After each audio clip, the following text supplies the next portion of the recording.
Просим у вас отключить сотовый телефон, либо поставить на беззвучный режим.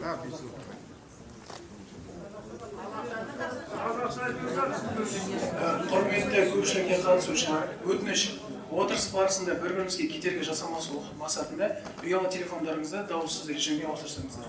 Бір-бірімізге кедергі жасамау. Жақсы ма? Рахмет. Қайырлы күн, құрметті көпшілікке қатысушылар. Бүгінгі көпшілік тыңдау бізде екі тілді тең қолдану мақсатында мемлекеттік және орыс тілінде жүзеге асырылады. Добрый день, уважаемые участники публичного слушания. Публичное слушание будет осуществляться на государственном и русском языках с представлением равной возможности использования в ходе заседания. Құрметті депутаттар мен шақырылғандар, Рудный қалалық мәслихатының атынан, Рудный қаласының тұрғындарының бір топ белсенділер тарапынан қала көшелерін қайта атау туралы Рудный қала әкімінің өтініші келіп түскен болатын. 2025 жылдың 21 қазанында қалалық мәслихаттың тұрақты комиссияларының бірлескен отырысында осы көшелерде жаңағы өтініш алдын ала қаралып, келесі қорытындылар талқыланған болатын. Ол бірінші 50 лет октября көшесін Достық көшесіне және Ивана Франко көшесін Әлия Молдағұлова көшесіне қайта атау мәселелері бойынша қоғамдық пікірді зерттеу мақсатында тақырыптық көпшілік тыңдау жарияланған болатын. Рудный қалалық мәслихатының регламентіне сәйкес көпшілік тыңдауды жүргізу барысында осы ақпарат Рудный қаласының тұрғындарының назарына 2025 жылдың 21 қазанында Рудный қалалық мәслихатының және Рудный қалалық әкімдігінің ресми интернет парақшаларында және 2025 жылдың 23 қазанында Руднинский рабочий және Facebook, Instagram әлеуметтік желілері арқылы Рудный қалалық мәслихатының және қалалық әкімдігінің ресми парақшаларында жарияланған болатын. Көпшілік тыңдауы Рудный қалалық мәслихатының төрағасының өкімімен құралған жұмыс тобының ұйымдастыруымен өткізіліп отыр. Уважаемые депутаты и приглашенные, в адрес мәслихата поступило обращение акима города Рудного по вопросу переименования улиц города Рудного, инициировано представителями общественности города Рудного. 21 октября 2025 года прошло предварительное рассмотрение данного обращения на постоянных комиссиях Руднинского городского мәслихата. По итогам заседания было принято постановление об организации общественных слушаний о переименовании улиц 50 лет октября, Достық и Ивана Франко на улицу Әлия Молдағұлова. В соответствии с регламентом Руднинского городского мәслихата информация о проведении публичных слушаний была размещена на сайте акимата города и на сайте Руднинского мәслихата. 21 октября 2025 года. В городской газете «Руднинский рабочий» данная информация была опубликована 23 октября 2025 года в социальных сетях Руднинского городского мәслихата Facebook и Instagram. Публичное слушание организовано рабочей группой Руднинского городского мәслихата. Создано распоряжение председателя городского мәслихата. Осы отырысқа бүгінгі күні жұртшылық шақырылып отыр және одан бөлек қала әкімінің орынбасары, түрлі мемлекеттік мекемелер, ұйымдардың өкілдері, құқық қорғау органдары қызметкерлері және бұқаралық ақпарат құралдары осы отырыста шақырылды. На заседание приглашены общественность города Рудного, заместитель акима города Рудного, представители различных государственных организаций города, средства массовой информации и сотрудники правоохранительных органов. Тыңдау жүргізу үшін тыңдау жұмысының мынандай регламентін ұсынамын. Негізгі баяндамашыларға өзінің баяндаулары бойынша 7 минутқа дейін, сұрақтар туындағанда 3 минутқа дейін. Регламент работы предлагается основным докладчикам до 7 минут, при возникновении вопросов по необходимости до 3 минут. Для ведения слушания кім осы регламентке келісіп отса, депутаттар жаңағы сайлауға түсуді қолдаймын. Дауыс берулеріңізді сұраймын. Кто за данный регламент работы, прошу проголосовать. Голосуют только депутаты. Единогласно. Қазақстан Республикасының қолданыстағы заңнамасына сәйкес, елді мекендердің құрамдас бөліктерін қайта атау кезінде халықтың пікірін ескеру міндетті болып табылады. Осы орайда халықтың пікірін қалалық мәслихат депутаттары тарапынан тұрақты комиссиялар өткізілген көпшілік тыңдаулар қорытындылары негізі хаттама түрінде рәсімделіп жарияланады. Ол Рудный қалалық әкімдігінің және мәслихаттың интернет парақшаларында жарияланады және Руднинский рабочий газетінде жарияланатын болады. Бүгінгі отырысқа қатысып отырған тұрғындардың негізгі баяндамашылары сөйлеп болғаннан кейін өз пікірлеріңізді білдірсеңіз болады. Мәселе бойынша баяндамашылар көпшілік тыңдауларға дайындық кезінде жұмыс тобымен құралған болады. В соответствии с действующим законодательством Республики Казахстан, переименование составных частей населенных пунктов требует учета мнения населения. Мнение населения учитывается депутатами городского маслихата на основании проведенных публичных слушаний в постоянных комиссиях Руднинского маслихата и оформляется это протокол. Протокол публичного слушания будет размещен на официальных интернет-страницах Руднинского маслихата и Руднинского акимата и будет опубликован в газете «Руднинский рабочий». Представители общественности, присутствующие сегодня на заседании, смогут задать вопросы после выступления основных докладчиков. Докладчики по вопросу были определены рабочей группой в процессе подготовки публичных слушаний. Құрметті көпшілік тыңдауға қатысушылар, сұрақ қойған кезде өтініш, аты жөндеріңізді толық айтыңыздар. Бұл бізге хаттамаға рәсімдеу үшін керек. Барлық қатысушылар өзара құрметпен, ізгі ниетпен, жаңағы мәдениетті, әдептілікті сақталып, бір-біріміздің ар-ожданымызға тиетін сөздер айтпай, біреудің құқығына, тіліне, не болмаса дініне, не болмаса басқа да бір белгілері бойынша жаңағы құқық талаптарын бұзушылық болмасын. Қатысушылардың ар-намысына тиген жағдайда сөз сөйлеу, жаңағы сұрақ қою құқығынан айырылады. Сөз бермей орнынан, егерде сөз берілмей тұрып, орныңыздан айғайлайтын болсаңыздар, не болмаса сөз берілмей тұрып, орныңыздан айтылған сөздер, олардың ешқайсысы рәсімге кірмейді, хаттамаға кірмейді. Сондықтан микрофонға келіп қана сұрақ қоясыздар. Көпшілік тыңдаулар мемлекеттік және орыс тілінде жүзеге асырылады. Қатысушылардың баяндамаларының сөз сөйлеуге аталған тілдеріне кез келгеніне жол беріледі.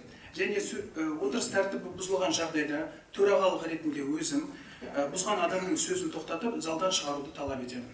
Осы орайда түсіндіңіздер ғой?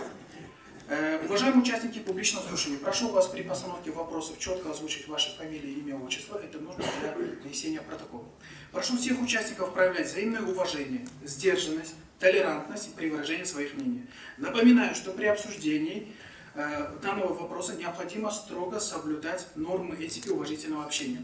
Запрещаются любые высказывания, содержащие неуважительное отношение в части унижения, также призывы к вражде, противопоставлению по национальному, языковому или иному признаку. Выкрикивания с места без представления слова не будут фиксироваться и заноситься в протокол. В случае нарушения порядка заседания председатель оставляет за собой право пресечь выступление, лишить слова нарушившего регламент или попросить покинуть зал. Публичное слушание осуществляется на государственном и русском языках. Доклады и выступления участников допускаются на любом из этих языков.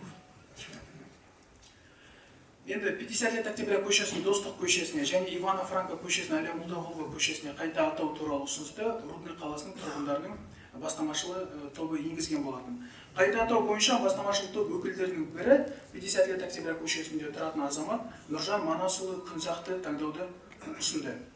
Предложение о переименовании улиц 50 лет октября в улицу Достық и улицу Ивана Франко в улицу Әлия Молдағұлова внесла инициативная группа жителей города Рудного. Предлагаю заслушать одного из представителей инициаторов данных переименований, Кунцакова Нуржана Манасовича, жителя города Рудного, проживающего по улице 50 лет октября. Нуржан Манасович. Қайырлы күн, құрметті тыңдауға қатысушылар, қадірлі қала тұрғындары. Бүгін біз қаламыздағы көше атауларына қатысты маңызды мәселені талқылап отырмыз. Бұл тек атау өзгерту емес, тарих пен рухты жаңғыртуға бағытталған игі бастама. Құрметті қала мәслихат депутаттары мен қала әкімшілігі, біз Рудный қаласында тұратын азаматтармен бірге қаламыздағы кейбір көшелердің атауларын заман талабына сай, ұлттық рух пен қазақтың бірлігін бейнелейтін атаулармен алмастыру жөнінде сізге осы өтініштерді жолдаған болатынбыз.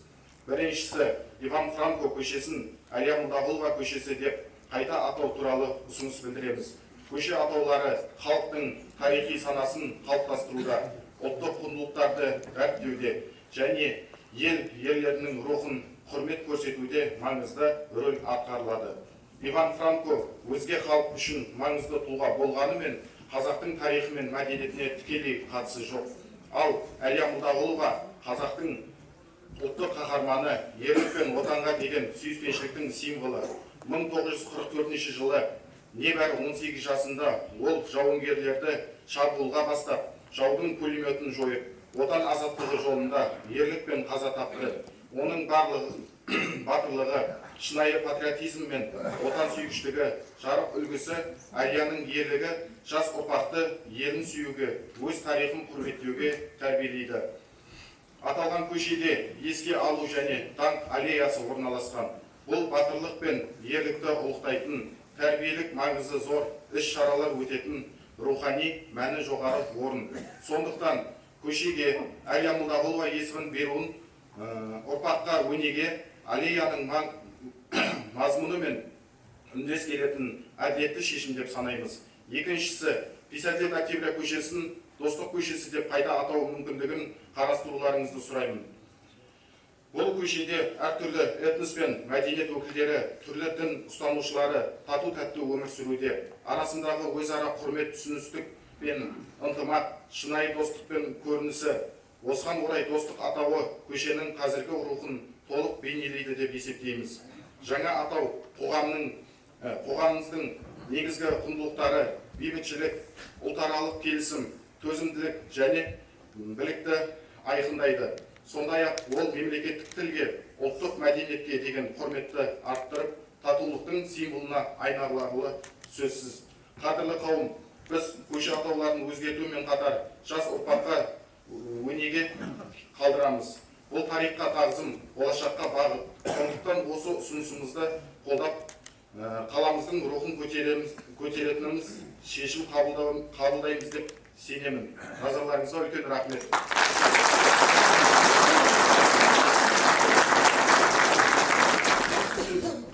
Рудный қалалық мәдениет және тілдерді дамыту бөлімі мемлекеттік мекемесінің басшысы, Рудный қала әкімінің жанындағы ономастика мәселелері жөніндегі жұмыс тобының төрағасы Жамбуршина Жанда Ерман қызына беріледі. Қайырлы күн, құрметті Рудный қалалық мәслихатының депутаттары, қала тұрғындары және қоғамдық тыңдауға қатысушылар. Кеншілер қаласының көшелер атауларын өзгерту мәселелерін талқылауға арналған жиынға қатысып отырған баршаңызға алғыс білдіремін. Мұндай кездесулердің маңызы ерекше, себебі дәл осындай ашық диалогтарда қала тұрғындарының пікірі ескеріледі. Ал бұл ономастика саласындағы, яғни көшелер мен өзге де нысандарға атау беру және атауын өзгерту үдерісінде ең маңызды бөлік болып табылады. Сондай-ақ қала тұрғындарының ұсыныстары мен пікірлері Рудныйдың рухани келбетін қалыптастыруға, тарихи әділдікті қалпына келтіруге және жастарға өнеге болатын тұлғаларды дәріптеуге өз үлесін қосатынына сенімдіміз.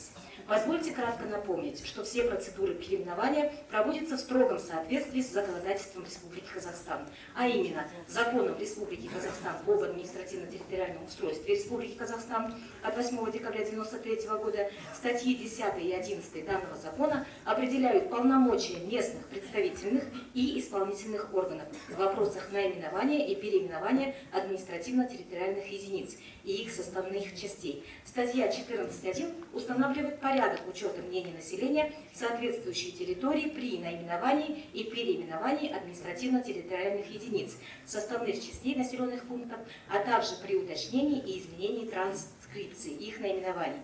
Нақтылап айтқанда, бұл рәсімдер Қазақстан Республикасының әкімшілік аумақтық құрылысы туралы Қазақстан Республикасының заңына сәйкес жүзеге асырылады. Аталған заңның 10 және 11 баптары әкімшілік аумақтық бірліктер мен елді мекендердің құрамдас бөліктеріне атау беру, оларды қайта атау мәселелерінде жергілікті өкілді және атқарушы органдардың өкілеттіктерін айқындайды. Ал 14 бапта әкімшілік аумақтық бірліктердің елді мекендердің құрамдас бөліктерінің атауын беру немесе өзгерту, сондай-ақ олардың транскрипциясын нақтылау кезінде халықтың пікірін есепке алу тәртібі белгіленген.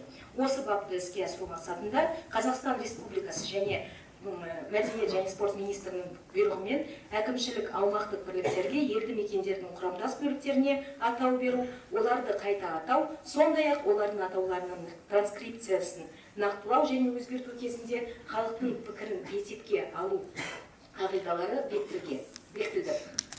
Во исполнение данных законов были разработаны правила учета мнений населения соответствующей территории при наименовании и переименовании административно-территориальных единиц. а также уточнение и изменение транскрипции их наименований, утвержденные приказом министра культуры и спорта Республики Казахстан от 1 августа 2023 года. В соответствии с новыми нормами, направленными на централизацию новостической деятельности, окончательное решение по вопросам переименования улиц принимается Республиканской новостической комиссией при Министерстве культуры и информации Республики Казахстан. Наша задача – выполнить все установленные процедуры на местном уровне, обеспечить прозрачность и общественную поддержку предлагаемых наименований. Біздің міндетіміз жергілікті деңгейде барлық белгіленген рәсімдерді орындау, жариялықты қамтамасыз ету және ұсынылып отырған өзгерістерге қоғамдық қолдау қалыптастыру. На сегодняшний день в городе Рудном насчитывается 133 улицы. На казахском языке из них 12, 3 проспекта и 100 переулков. На казахском языке переулков тоже 12. Цель проводимой работы не просто замена старых названий, а формирование аномастического пространства, отражающее национальные ценности, историческую преемственность, патриотизм и дружбу народов, проживающих в Казахстане. 17 октября 2025 года в адрес акимата города Рудного поступило коллективное обращение от жителей города с предложением рассмотреть возможность переименования 2 улиц в соответствии с требованиями времени, с учетом национального духа и казахстанского единства. Первое предложение касается переименования улицы Ивана Франка в улицу Алия Молдогулова.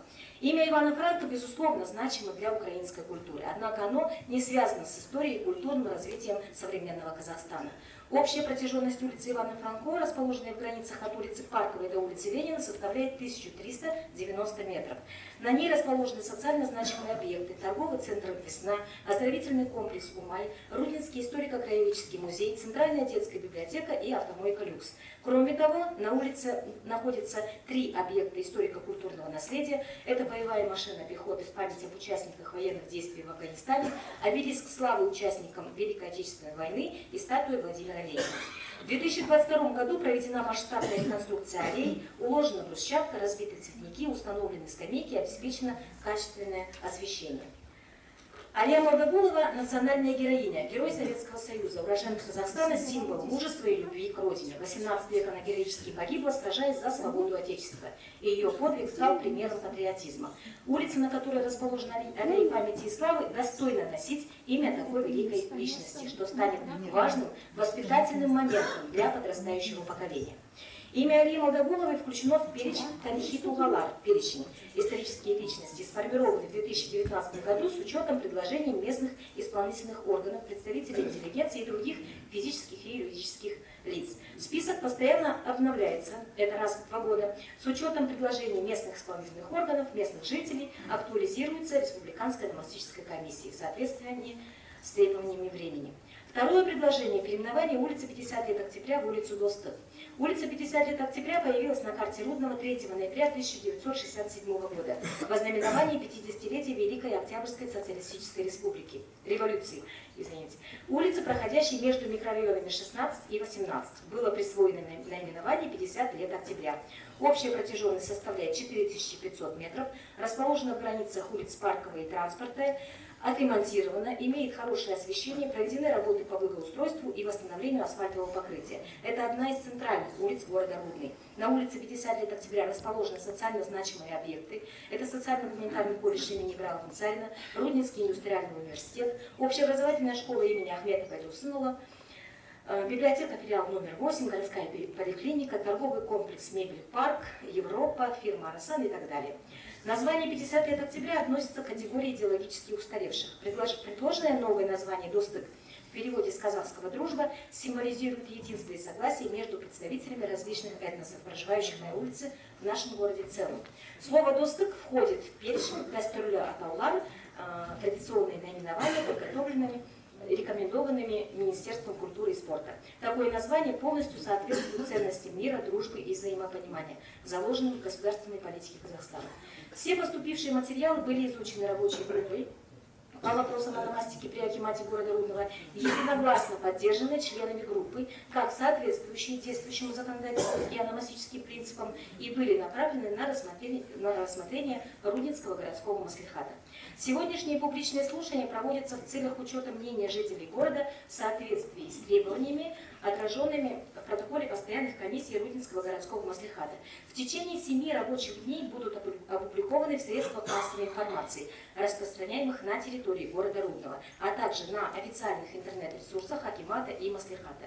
Мнение населения при переименовании, оформленное протоколом, и все сопутствующие материалы будут переданы в Республиканскую ономастическую комиссию, где будет принято окончательное решение по данным переименованиям. Забегая вперед, хочу ответить на один из часто задаваемых вопросов среди населения, которые появились после сообщения о публичных слушаниях в информационном пространстве. Понесут ли финансовые расходы собственники жилья при замене правоустанавливающих документов? Ответ. В случае, если замена происходит по решению государственных органов, то регистрация изменений происходит бесплатно и без обращения в государственные органы.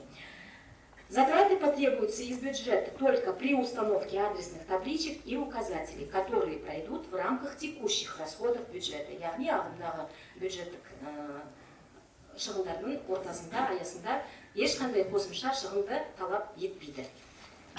Переименование улиц – это не просто замена вывесок, это значимый шаг на пути сохранения исторической памяти, формирования национального самосознания, воспитания уважения героев нашей страны и укрепления единства народа. Уверена, что предложенные наименования Алия Молдағулова и Достық достойно отразят дух нашего времени, уважение к истории и стремление к единству всех жителей Казахстана. Көшелерді қайта атау жай ғана Мандрейшадағы жазуды ауыстыру емес, бұл тарихи жақты сақтау, ұлттық сана сезімді қалыптастыру, отан қахармандарына құрметпен қарау және халық бірлігін нығайту жолында маңызды қадам. Бүгінгі таңда елімізде ұлт тарихында өшпес із қалдырған ұлы тұлғалардың есімдері көшелер мен ескерткіштер арқылы лайықты түрде ұлықталып келеді. Сол сияқты Алия Молдағулова, Достық атаулары біздің заманға рухын, ел тарихына деген құрметті және қазақстандық бірлікті айқын бейнелейтін лайықты таңдаулар деп есептеймін. Бұл бастама тек атау өзгерту емес, өткенімізді қадірлеудің, бүгінімізді бағалаудың және болашағымызға сеніммен қадам басудың көрінісі деп білеміз. Назарларыңызға мәселе алдын қалалық мәслихаттан қаралған жағдайда, осы көше атаулар өзгерткен жағдайда, жылжымайтын мүлік объектілерін сәйкестендіру сипаттаманың өзгерту тәртібі біздің тұрғылықты халықты қызықтырған болады. Осы сұрақ бойынша түсініктеме беру үшін азаматтарға арналған үкімет мемлекеттік корпорациясының басшысы, Рудный филиалының халыққа қызмет көрсету бөлімінің басшысы Гүлжан Дүйсенбайқызы Ахмадиеваны шақырыңыз. Құрметті депутаттар, қатысушылар, уважаемые депутаты, присутствующие, в ходе предварительного обсуждения вопроса о переименовании улиц поступил запрос относительно порядка изменений идентификационных характеристик объектов недвижимости при изменении их адресных данных. В настоящем докладе представлены разъяснения в соответствии с действующим законодательством Республики Казахстан. Основным нормативным актом, регулирующим данный вопрос, является Закон Республики Казахстан о государственной регистрации прав на недвижимое имущество, номер 310 от 26 июля 2007 года. В соответствии со статьей 6 закона 310 государственная регистрация прав подлежат изменениям идентификационных характеристик объектов недвижимости. В пункте 2 указанной статьи предусмотрено, что в случаях, когда изменение идентификационных характеристик осуществляется по решению государственных органов, регистрация таких изменений производится без участия и без возмездия для правообладателя путем автоматизированного внесения данных в государственную информационную систему. К таким изменениям согласно закону относятся изменение наименования населенного пункта, изменение названия улицы, изменение порядкового номера здания, строения, сооружений и иных адресных характеристик. После утверждения решения местного представительного и исполнительного органа о переименовании улицы соответствующая информация передается в государственные органы, ведущие адресный реестр и правовой кадастр. Полномочные органы вносят новые адреса, данные в государственную базу данных адресный регистр. Информация автоматически интегрируется в государственную базу данных регистрации недвижимости. В результате обновления в системе изменяются идентификационные характеристики объектов недвижимости, то есть адрес, без участия собственников. Правообладателям не требуется обращаться в органы юстиции, Центр обслуживания населения или в иные инстанции для регистрации изменений. В выписках из кадастра и правоустанавливающих документов указывается новый адрес. При этом прежний адрес сохраняется в истории изменений. Внесение изменений в реестр осуществляется без взимания платы, поскольку изменения происходят по решению государственных органов. правознающие документы остаются действительными и не требуют замены. Таким образом, процесс изменения адресных характеристик полностью автоматизирован и не дает и не создает административной нагрузки на граждан и организации. Данный механизм обеспечивает непрерывность регистрации прав, правовую чистоту информации и исключает необходимость для граждан и организаций обращаться в перерегистрации.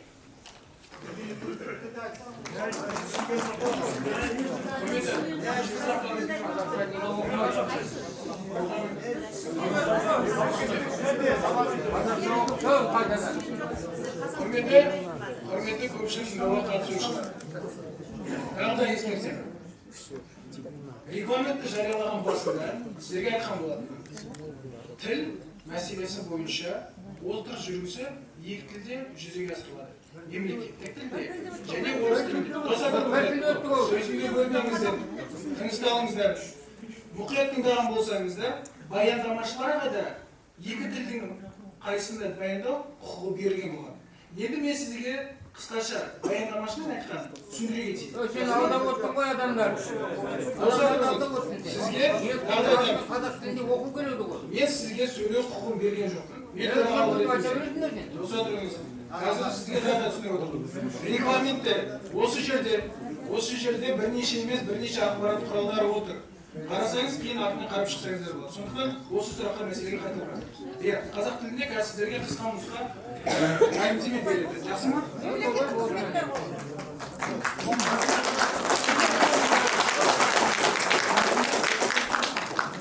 Жаңа айтылған сөзге қосымша, жылжымайтын мүлікті сәйкестендіру сипаттамаларын өзгеру мемлекеттік органдардың шешімі бойынша болған жағдайда, оның ішінде елді мекемелердің атауы, көшелердің аты, сондай-ақ үйлер мен өзге де құрылыстардың реттік номерлері мекен-жайы өзгерген кезде немесе Қазақстан Республикасының әкімшілік аумақтар құрылысын реформалауға байланысты кадастрлық номерлер өзгерген кезде бұндай өзгерістер тіркеу құқығын иеленуші жүктеле алмайды және өтеусіз жүзеге асырылады, яғни тегін жүзеге асырылады.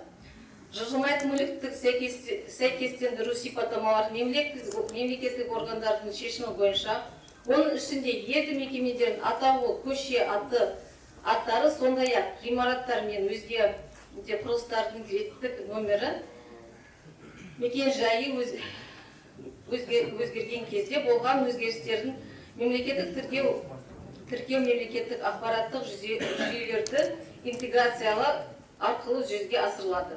Түсінікті ма?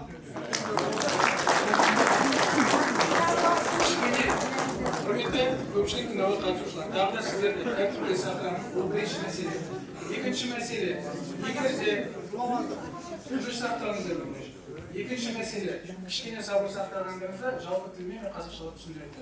Яғни де көше атауы сіздердің негізі емес, жаңағы мемлекеттік мекемелердің тарапынан өзгерген жағдайда ол ешқандай ақыны және сіздердің қатысуыңызды талап етпейді. Ол автоматты түрде жүргізіледі. Қысқаша жалпы мазмұнда айтқанда осы. Жақсы болды, келесі сұраққа көшеміз.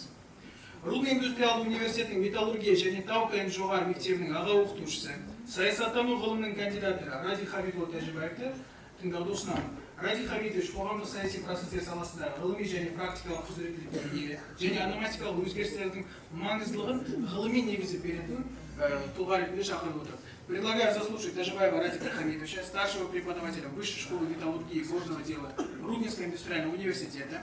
Радик Хамитович обладает научным, практичной политических процессов и может дать научно обоснованную оценку значения аномастических изменений. Пожалуйста. Первый пункт, құрметті депутаттар, қымбатты журналистер. Процесс переименования улиц в Казахстане, в том числе в городе Рудный, это не формальное изменение вывесок. Это часть масштабного исторического и культурного процесса, связанного с переходом страны от советского прошлого к эпохе независимости, укрепления национального сознания и исторической памяти. После основания города Рудного в 1957 году большинство улиц получили названия, отражавшие дух своего времени. 50 лет октября, Кирова, Калинина, Ивана Франка. Эти имена символизировали идеологию социализма и советскую систему ценностей. Однако сегодня Казахстан выстраивает собственную модель развития, основанную на национальной культуре, патриотизме, межэтническом согласии и уважении к истории народа. Современная топонимическая политика Казахстана направлена на освобождение городского пространства от символов чуждой идеологии и наполнение его новым смыслом. Это не отказ от прошлого, а взвешенное осмысление истории.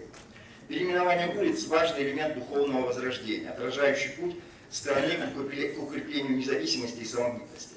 Название «50 лет октября» было актуально для советской эпохи, когда отмечался юбилей Октябрьской революции 1917 года. Сегодня же она утратила связь с историей независимого Казахстана. Переименование этой улицы в улицу Простых несет глубокий символизм, подчеркивает идеалы мира, согласия и межнационального единства. Отражает государственную политику президента Казахстана, направленную на укрепление гражданского мира. Способствует воспитанию чувства гордости за многонациональное единство. Подобные примеры есть и в других городах страны. Проспект Достык в Алматы или улица Достык в Астане, ставшие символами открытости и согласия. Пример – улица Ивана Франка в улицу Али Магдагуловой. Имя украинского писателя Ивана Франка, безусловно, значимо для мировой культуры, но не имеет прямой связи с историей Рудного. В то время как имя Али Магдагуловой, казахстанской героини, девушки-снайпера, героя Советского Союза, имеет особое патриотическое и воспитательное значение.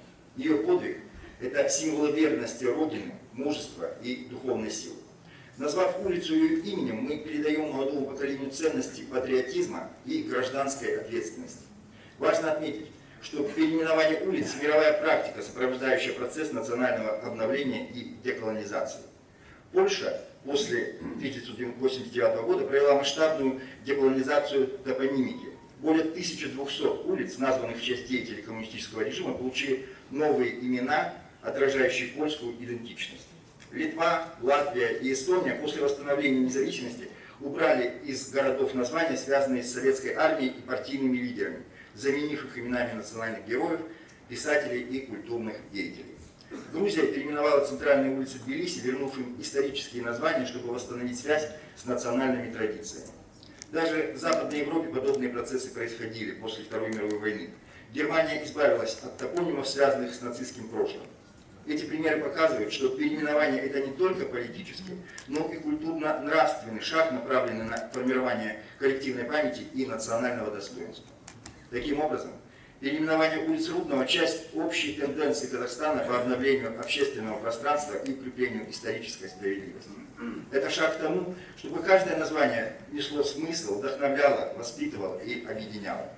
Как политолог хочу подчеркнуть, вопрос ономастики – это не вопрос прошлого, это вопрос будущего. От того, какие имена звучат на наших улицах, зависит, какие ценности будут жить в сознании наших детей. Важно, чтобы решения о переименовании принимались открыто и с участием общественности, как это происходит сегодня. Публичное слушание – это пример зрелого гражданского диалога, демонстрация уважения мнению жителей. Предлагаемые названия «Достык» и Али Магдагулова отражают дух нашего времени, укрепляют единство народа, воспитывают гордость за страну и уважение к ее героям. Это не просто новые названия улиц, это новые смыслы, новые символы, новая страница в истории города Рудного. Спасибо за внимание.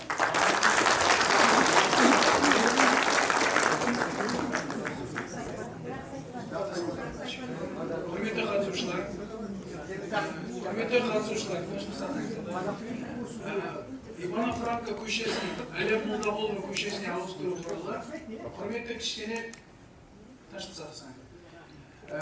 жаңа ұсыныстың бірі Ивана Франко көшесін Али Магдагулова көшесіне ауыстыру болатын. Биыл Али Магдагулованың туылғанына 100 жыл. Небәрі 18 жыл өмір сүрсе де, жас қыздың ерлігі халқымыздың қаһарман символы болып қалды. Осы орайда сіздерге Али Магдагулова туралы бейнеролик көруді ұсынамын. Бейнероликтен кейін Рудный қаласының құрметті азаматы, Қазақстан Республикасының білім беру үздігі, білім беру саласының еңбек сіңірген зейнеткері Александр Владимирович Заскалько тыңдауды ұсынамын. Уважаемые присутствующие, одно из предложений было переименование улицы Ивана Франка на улицу Али Магдагуловой. В этом году Али Магдагулова исполняется 100 лет со дня ее рождения. Несмотря на то, что она прожила 18 лет, ее героизм стал символом героизма целого нашего народа. В этой части я предлагаю посмотреть видеоролик. После видеоролика заслушать уважаемого почетного гражданина города Рудного Заскалько Александра Владимировича, отличника образования Республики Казахстан заслуженная пенсионера в сфере образования.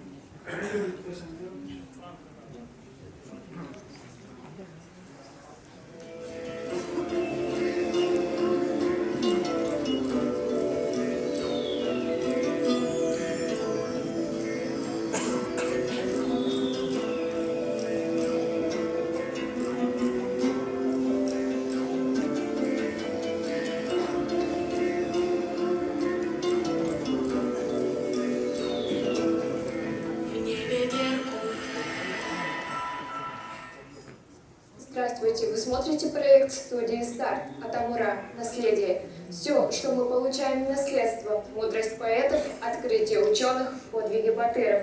Все, чем гордимся и передаем с поколения в поколение. В преддверии Дня Победы в 2019 году в Санкт-Петербурге торжественно был открыт памятник Герою Советского Союза 54-й отдельной стрелковой бригаде 22-й армии 2-го Прибалтийского фронта, ефрейтор, Герой Советского Союза.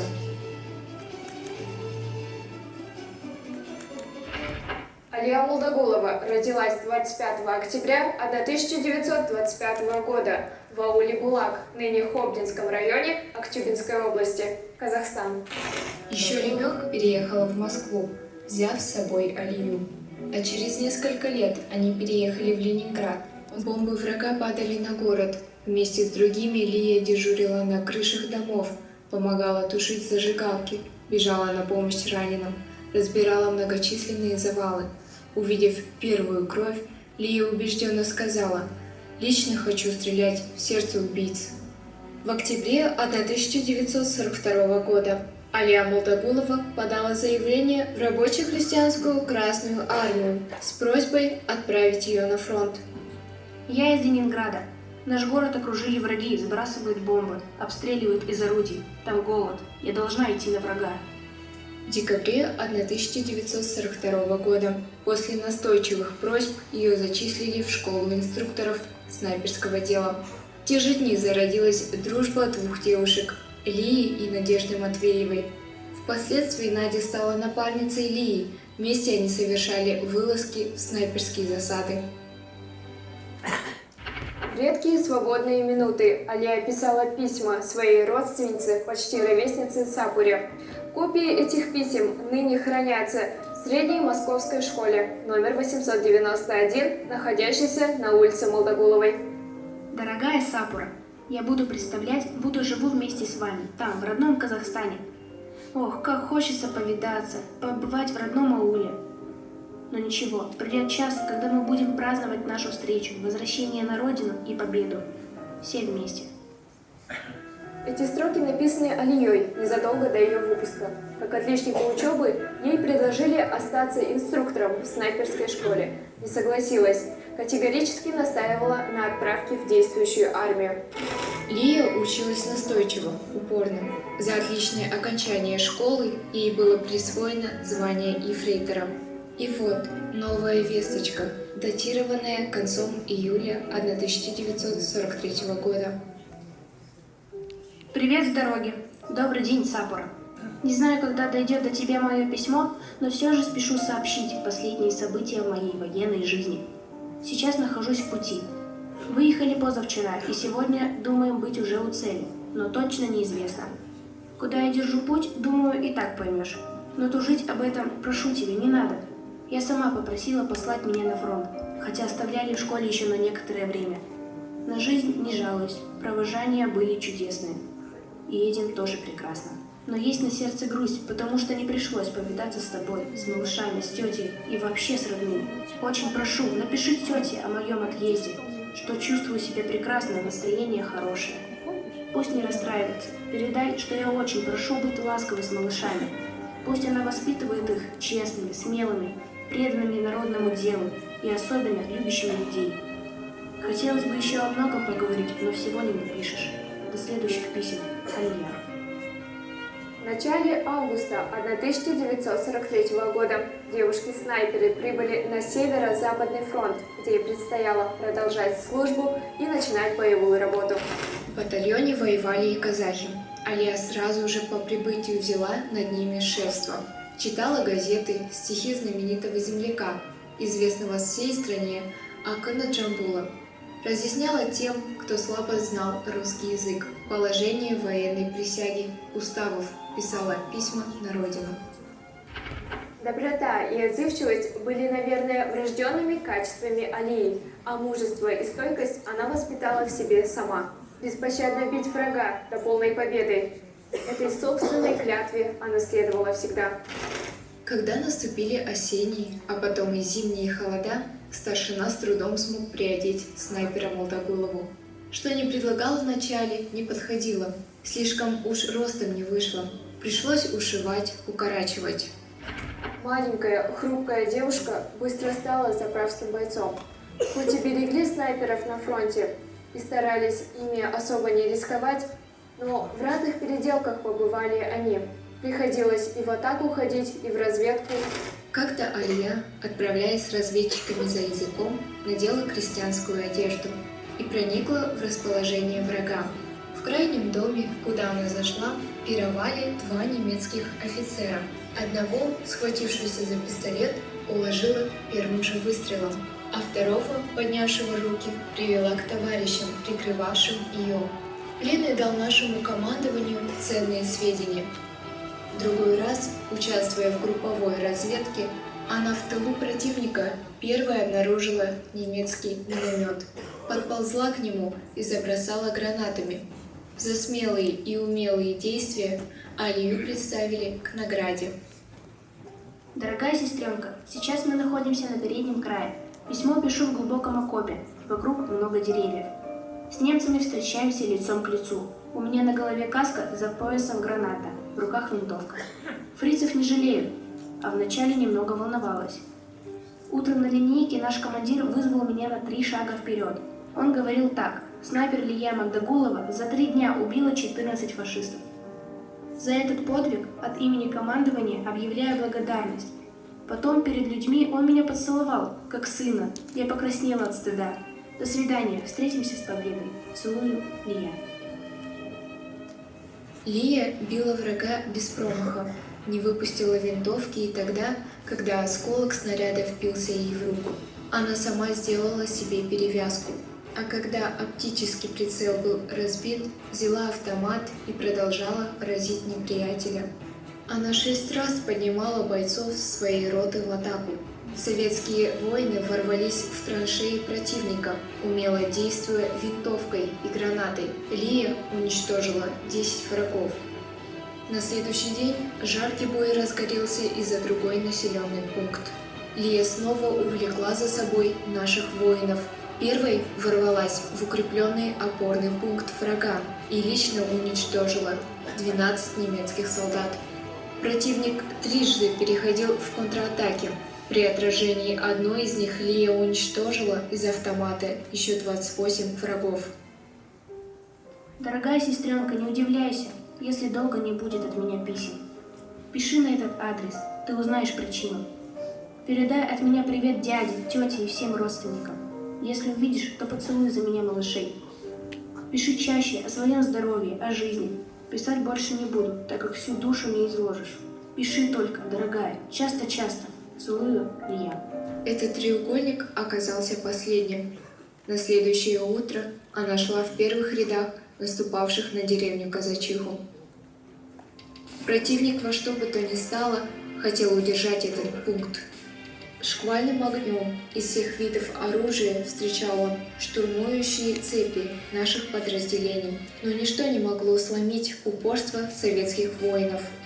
Во время наступления в числе первых храбрецов, ворвавшейся в немецкие траншеи, была Лия Молдогулова. Вражеские солдаты, несмотря на численное превосходство, не выдержали рукопашной схватки, дрогнули и побежали.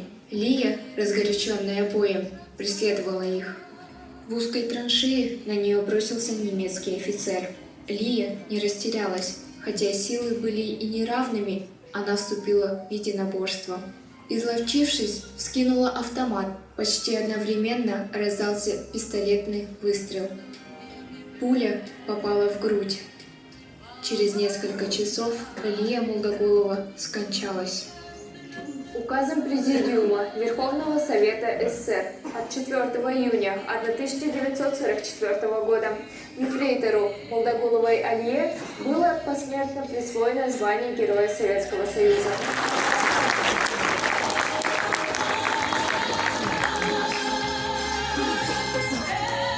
Тағы да естеріңізге сақтап кетейін. Көпшілік тыңдауға қатысушылар мемлекеттік және орыс тілінде жүзеге асырылатынын хабарлаған болатын. Қатысушылардың негізгі баяндамашылардың осы екі тілдің кез келгенде баяндама жасауға құқығы берілген болатын. Және де енді өздеріңіз түсініп тұрған шығарсыздар, Әлия Молдағұлова туралы қазақша түсіндірмей, орыс тілінде түсіндірген көп басымырақ болады деп ойлаймыз. Жақсы ма? Сондықтан баяндамашылар Добрый день. Добрый день, уважаемые депутаты. Добрый день, участники публичных слушателей. Вот вы сейчас увидели ролик или даже мини-документальный фильм, который создан воспитанниками нашей Руднинской студии детского телевидения «Старт» под руководством Игоря Артуровича Дайкера. Это наши ребята создают такие ролики, и он был сделан еще в 75-летию, да, достойно аплодисментов. Ну, они к 75-летию Великой Победы создали подобных роликов, по-моему, 9 или 10. И в этом году тоже. И вот недавно они создали в этом году уже мини-фильм документальный о нашем Шокане Валиханове. Можете в Ютубе посмотреть. Замечательный фильм. Ну, а сегодня мы с вами собрались по поводу переименования улиц. Двух улиц. И я хотел бы сказать по поводу вот Ивана Франко. Все-таки Франко, Радик Хамитович, а не Франко. Вот немножко он оговорился, потому что Франко это был фашистский генерал в Испании, который в конце 30-х годов, во второй половине, задушил молодую Испанскую республику. Вот поэтому многие путают. Если сейчас пойти и на улице объявить опрос, знаете ли вы Франко, я вас уверяю, 99% не знают. Вот поэтому это факт налицо. Тем более, что, знаете, даже к советской истории он не имеет отношения. Он скончался в 1916 году. До этого он писал, жил в Галиции, писал на украинском, польском и немецких языках. Галиция в то время и Львов входили в состав Австро-Венгерской империи. Поэтому, конечно, никакого отношения ни к Казахстану, ни к советскому периоду нашей истории он не имеет.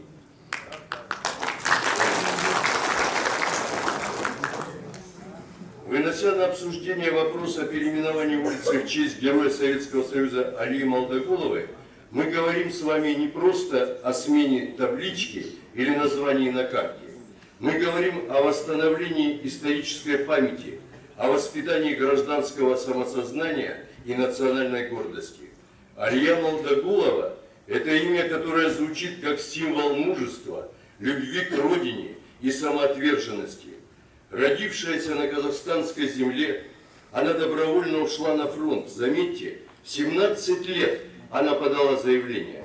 Видя, что происходит в Ленинграде, вчера, кстати, была 84-я годовщина, когда в Ленинграде урезали норму хлеба с 250 до 125 граммов на человека. Можно только себе представить, что это такое. Поэтому она все это видела. Вместе с девушками тушила зажигательные бомбы, как говорилось в этом мини-фильме. И все делала возможное, чтобы облегчить жизнь и участь в блокадном Ленинграде людей. И, конечно же, она не могла вытерпеть то, что происходило. Она подала заявление в 17 лет. Ее зачислили в школу снайперов. Она была отличницей, успешно ее окончила. Ее оставляли там инструктором, но тем не менее она добилась отправки на фронт. Став снайпером, она проявила редкое воинское мастерство, непоколебимую волю и беззаветную преданность своему долгу. В январе 1944 года в тяжелых боях под Псковом она, смертельно раненая, поднимала бойцов в атаку. Вот здесь в фильме не показано, но есть факт, что мужчины не поднимались в атаку. Она схватила автомат ППШ и крикнула: «За мной в атаку!» и пошла в атаку, и за ней поднялись мужчины. Вот эта стойкость хрупкой, маленькой девушки нашей, уроженки нашего Казахстана, славной дочери казахского народа.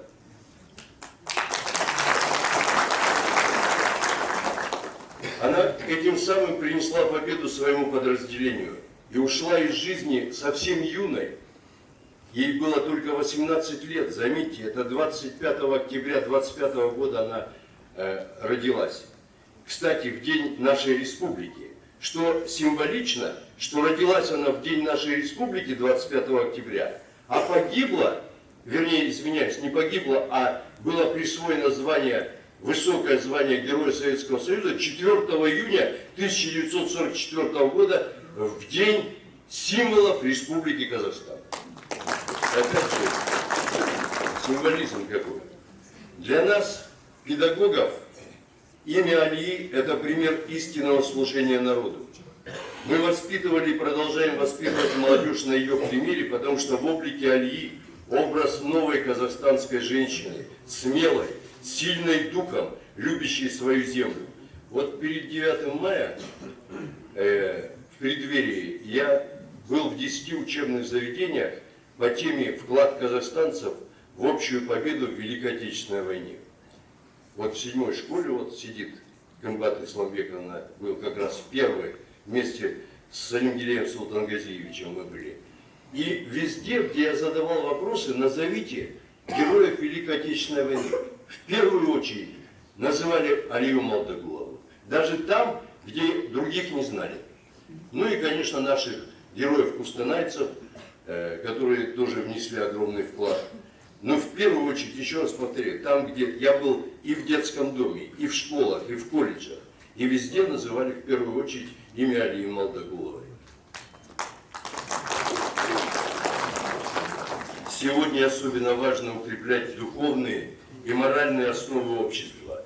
Возвращение имен национальных героев на карту наших городов – это мощный воспитательный шаг.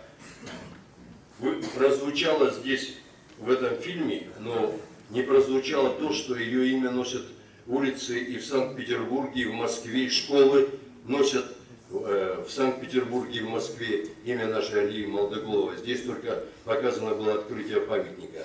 Ну и, конечно, у нас в Казахстане это улицы в Алматы, в Астане, в Караганде, в Актобе, в Уральске, ну, на ее родине в Актобе, само собой. Ну и, конечно же, она достойна того, чтобы носить, ее имя носила одна из наших улиц нашего города, тем более, что эта улица располагается в таком историческом месте, где находится музей, как хранилище памяти, где находится обелиск славы в годы Великой Отечественной войны, где находится боевая машина пехоты в честь воинов, интернационалистов, афганцев, погибших, наших рудничан, и многие и другие. Ну и, конечно, памятник Ленина и так далее. Но не назвали еще, что недавно по инициативе нашей группы инициативной, не так уж давно, был открыт еще, ну, можно сказать, что малая архитектурная форма – это памяти людей, наших рудничан, которые спасли детей из ледяной воды.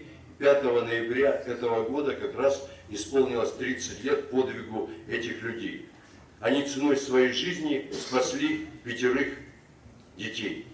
И этот памятник называется «Колокол памяти». Он находится как раз, смотрит на улицу Парковую. Вот еще один, который не назвали. Ну и, конечно же, улица, носящая имя Алии Малдагуловой, станет не просто частью городской инфраструктуры, а символом национальной памяти, гордости и единства поколений. Когда я обращался к детям в этих учебных 10 заведениях, я говорил, что Алия Малдагулова, представьте, ваша ровесница. Она ровесница, значит, 11-классников была, когда пошла на фронт, и ровесница 1-2 курсов колледжа. Это только нужно вдуматься в это, как она положила свою жизнь на алтарь победы, чтобы мы с вами жили, и жили в мире, в согласии, в единстве. Понимаете, о чем я говорю? Поэтому, конечно, не надо противопоставлять ничего. Мы все понимаем прекрасно. Мы живем в прекрасной стране. в единой стране. И мы с вами исторически здесь находимся. Я в 4-м поколении казахстанец. Мои предки переехали сюда в 1896 году. Это село Узункуль сейчас, а раньше Демьяновка была. Там наш Аким, кстати, в области родился в 65 году. Так вот, присвоение имени Али Малдагулова улице нашего города – это не только дань уважения, но и важный вклад в патриотическое воспитание молодежи, укрепление нашей исторической преемственности и любви к родине. Благодарю за внимание.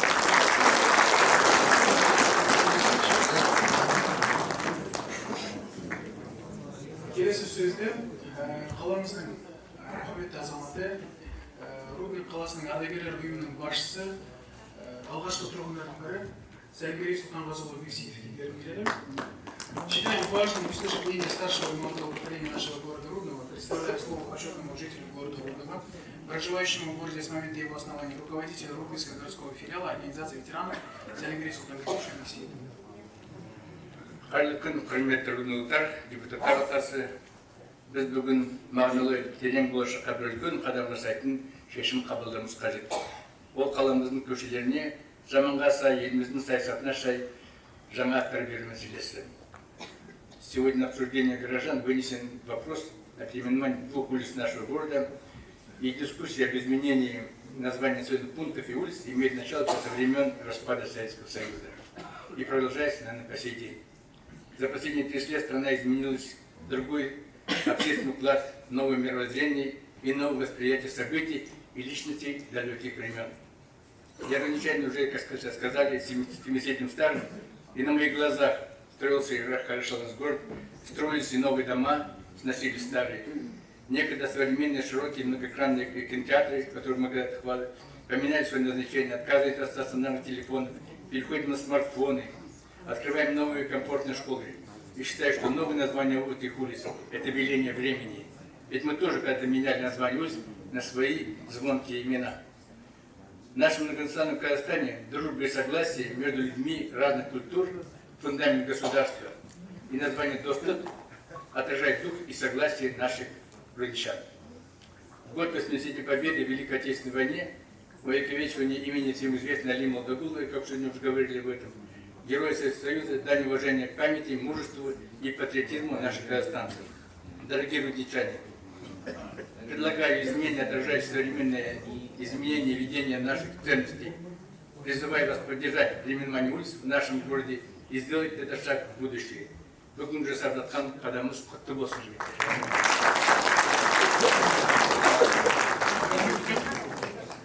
Көпшілік тыңдауда біз ағамның ойын тыңдадық, жастардың да ойын тыңдау мақсатында поколение КЗ жобасының негізгі қалаушысы, по улицам жобасының авторы Ипатов Геннадий Геннадьевичке сөз үйреткісі келді, бірақ өкінішке орай бүгінгі таңда ол басыма жолда.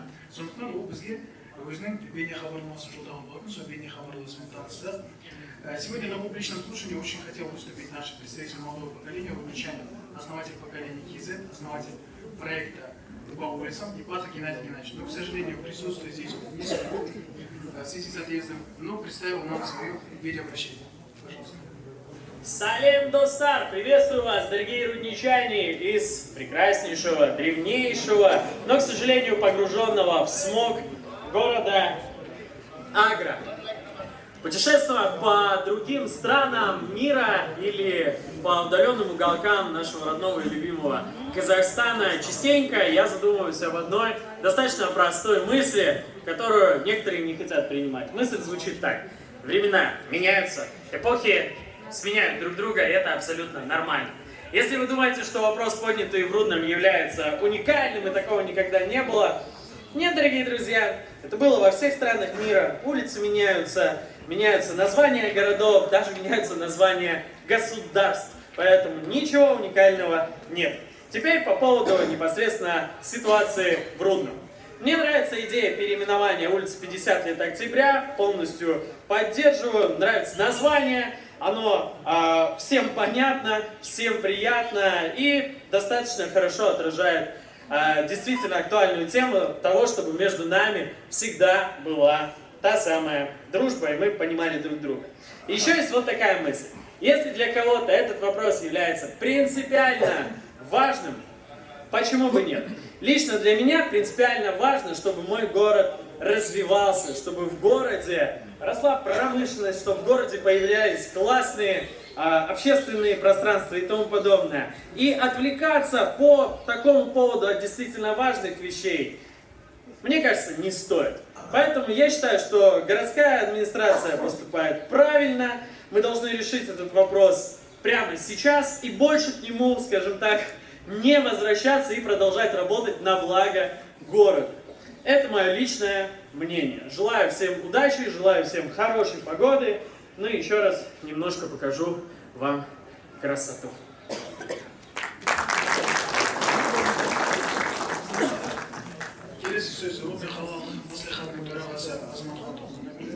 Слово представляется председателю Рудненского городского маслихата Исканаху Азамату Кадыковичу.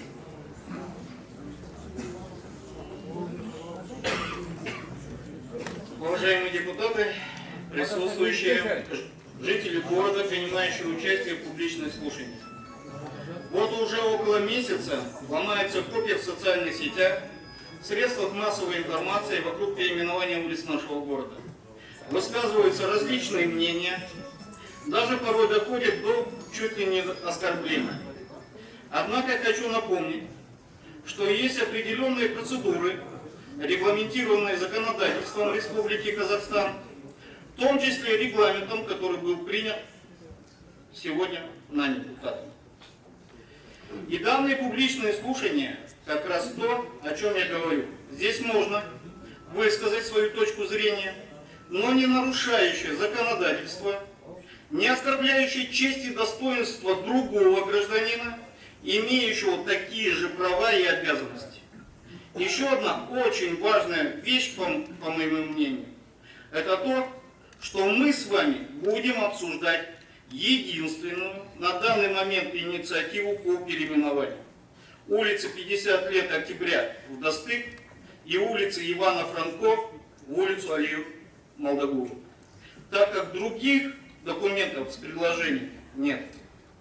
Также хочу напомнить, что даже при положительном голосовании данные публичные слушания не являются окончательным решением. Впереди направление материалов в область, а затем в республиканскую ономастическую комиссию. А теперь разрешите и мне высказать свою точку зрения на происходящие события.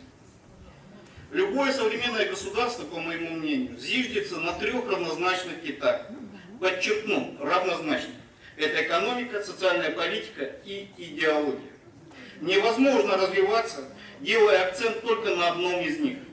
Лишь гармонично развивая все три, можно добиться роста и развития государства. Наша страна относительно молодая республика, но имеющая свою собственную историю.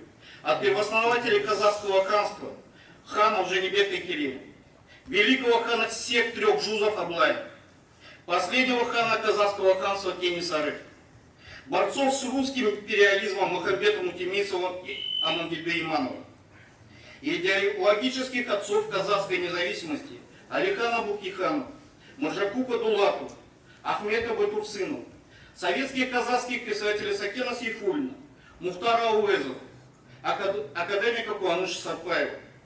Эта история порой тесно переплетается с историей других государств.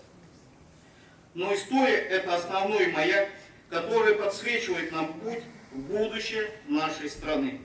И идеология нашей страны только начинает складываться и собираться воедино. Ведь нам необходимо найти собственную идентичность, одновременно не забывая те периоды, когда мы были частью чего-то большого, имеющего свою собственную идеологию. Почему важны эти названия или переименования? На самом деле это своего рода духовные скрепы, соединяющие сознание людей. У любого гражданина нашей страны, произнесшего то или иное название поселка или улицы, должны быть абсолютно похожие ассоциации с этим словом или именем. Это и есть духовная общность нашего многонационального народа. Из этого и происходит государственная идеология. Одной из такой духовных скреп – это победа в Великой Отечественной войне.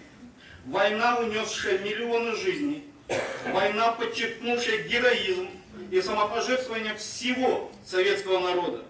Русских, украинцев, казахов, киргизов, узбеков, грузин, армян, азербайджанцев и многих других братских народов бывшего Советского Союза. Как пример, я уверен, что мои детские воспоминания о ветеранах Великой Отечественной войны во многом совпадают с воспоминаниями моих ровесников румынчан. День Победы. Я мальчишка, снизу вверх. Смотрю на идущих в строю убеленных сединой моложавых мужчин и женщин, одетых как кольчугу ордена и медали. Они улыбаются, смеются. Некоторые из них несут на руках своих внуков. Они полны жизни и энергии. Кажется, что нет вершин, которых они не смогут достичь. Имена героев Советского Союза: Николая Гастелло, Александра Покрышкина, Леонида Беды, Талгата Бегердинова, полководцев Георгия Жукова, Константина Рокоссовского, генерала Ивана Панфилова, Бауржана Мамушулы. Они вбиты в нашу память навечно. В одном строю на этом небосклоне отдельно светятся звездочки. Это женщины, герои Советского Союза. Русская Зоя Космодемьянская, украинка Людмила Павлюченко, казашка Алия Молодогулова. Многие другие. Судьба молоденькой девушки Алии Молодогуловой во многом повторяет судьбу тысяч молодых девушек, погибших на фронтах Великой Отечественной. Она сделала свой осознанный выбор – защищать нашу общую Родину. Ее имя, как тоненькая нить, соединяющая нашу память во что-то общее и большое. Мы знаем о ней, мы знаем о ее героической судьбе. И в этом случае возникает вопрос, почему? Почему мы не можем переименовать одну из своих улиц ее именем? Логика инициативной группы понятна. У нас есть обелиски погибшим в Великой Отечественной войне. На улице Космонавтов и на улице Ивана Франко. Название улицы Космонавтов, благодаря вкладу Казахстана в развитие космонавтики, не требует переименования. Но у вас у всех это Байконур. Первые космонавты казахстанцы Татарова, Бакиров, Талгат Насубай. Но вот что нам известно об Иване Франко? Когда я спрашивал у людей старшего поколения, мне отвечали: Иван Франко — украинский поэт и прозаик. Но это не так. В советских школьных учебниках истории сознательно умалчивалась другая сторона деятельности Ивана Франко. Иван Яковлевич Франко прежде всего украинский политический деятель. И лишь потом прозаик и поэт. Он основатель Украинской радикальной партии, созданной на территории нынешней Западной Украины. Родился в Галичине, на тот период являющийся частью Австро-Венгерской империи. Сам Иван Яковлевич боролся с австро-венгерским империализмом, трижды был осужден и умер во Львове в годы Первой мировой войны.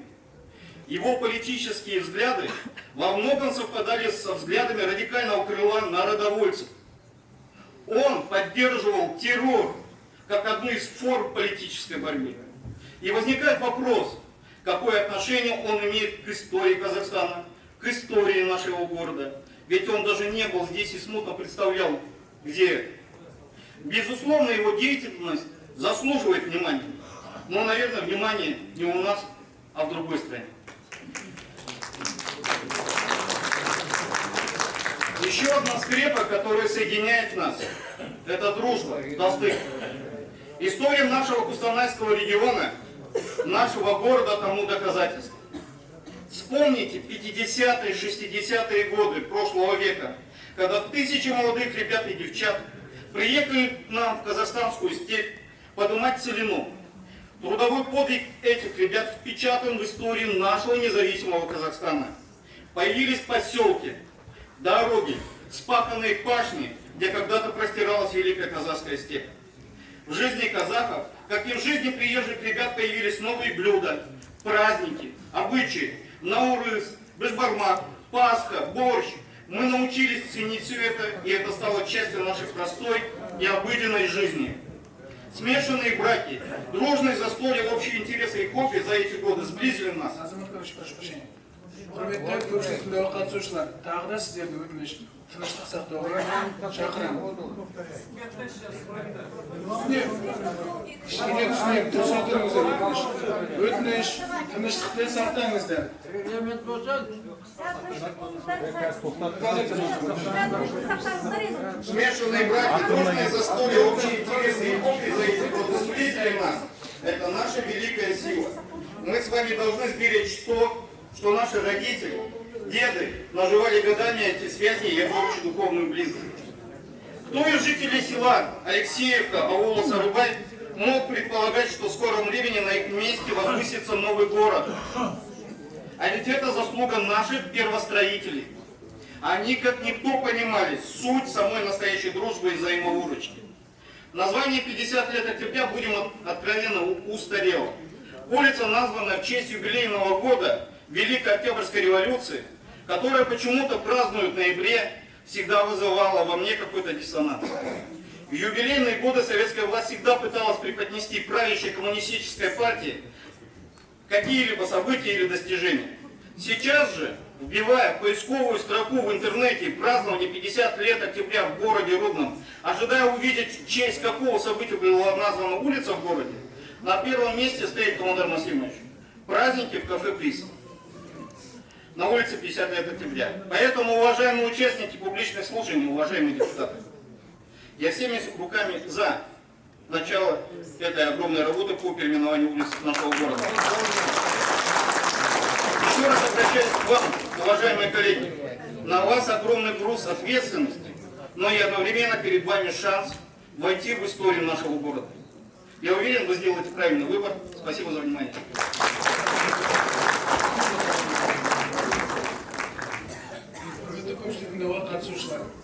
Әкімшілік аумақтың бірліктерін, елді мекендердің құрамдас бөліктерін атауларын беру кезінде және қайта атау, сондай-ақ олардың атауларын транскрипциясын нақтылау және өзгерту кезінде тиісті аумақтың халықтың пікірін ескерген жөн. Осы орайда Рудный қалалық мәслихатында тиісті халықтың пікірін ескеру бойынша келесідей іс-шара атқарылған болатын. Тұрақты комиссиялар өткізілген көпшілік мәслихаттың тыңдау кезінде, алайда қалалық мәслихат депутаттары бүгінгі көпшілік тыңдауға келе алмаған азаматтар болды ғой. Солар үшін арнайы олардың да ойларын ескеру мақсатында тыңдау өткізу хабарланды электрондық пошта жіберу арқылы қарастырылған болатын. Тұрғындардың бүгінгі таңда электрондық поштаға 54 хат келіп түскен болатын. Осы 54 хаттың ішінде өтініш ақпараттық жүйесі арқылы 4 өтініш түсіп келді, оның екеуі бір адресаттан. Сондай-ақ Рудный қаласының ұйымынан қайта атауға қабылдау білдірген 2 хат келіп түсті. Осылайша қайта атау көшелеріне 40 адам дауыс берді, қайта атауға қарсы 18 адам дауыс берді. Осылай көпшілік тыңдау ұйымдастыру бойынша бірінші ұсыныс жоғары лауазымда.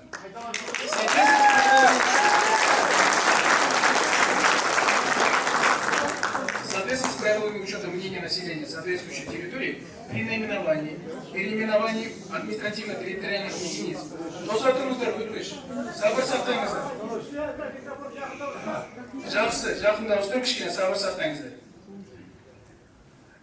При переименовании административно-территориальных единиц составных частей населенных пунктов, а также уточнении и изменении транскрипции их наименований, мнение населенной соответствующей территории учитывается на основании проведенных публичных слушаний. Но депутаты Рудненского городского маслихата решили получить более полный отклик от жителей города, которые не смогли прийти сегодня на общественное слушание. И в связи с этим было объявлено о проведении публичного слушания, был указан адрес электронной почты, куда были получены обращения. Так, на электронную почту поступило 54 обращения от жителей города Рудного. В информационной системе ЕУТН поступило 4 обращения, 2 из них от одного автора. Также поступило 2 письма от организации города Рудного, высказавшихся в поддержку переименования. Таким образом, 40 голосов за, 18 против переименования.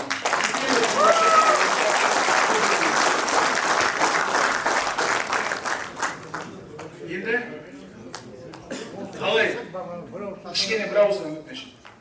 Енді құрметті көпшілік тыңдауға қатысушылар, сіздерден сұрақтарыңыз, қоюларыңызға болады. Дегенмен, тағы да естеріңізге сала кетемін. Сұрақты орнынан тұрып қоймайсыздар. Орнынан тұрып айғайламайсыздар. ортада микрофон бар. Осы микрофонға келген кезде нақты өзіңіздің аты жөніңізді, тегіңізді айтасыздар.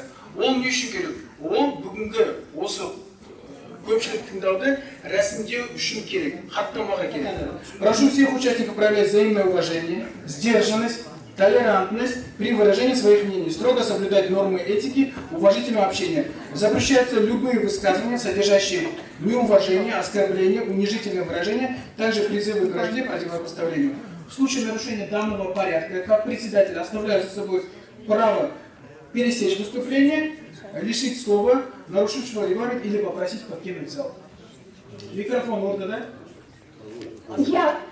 Попробую я выступить вне очереди. Тут... Прошу прощения, регламент разлучен. Микрофон находится в середине зала. Пожалуйста, пройдите туда. Я не могу.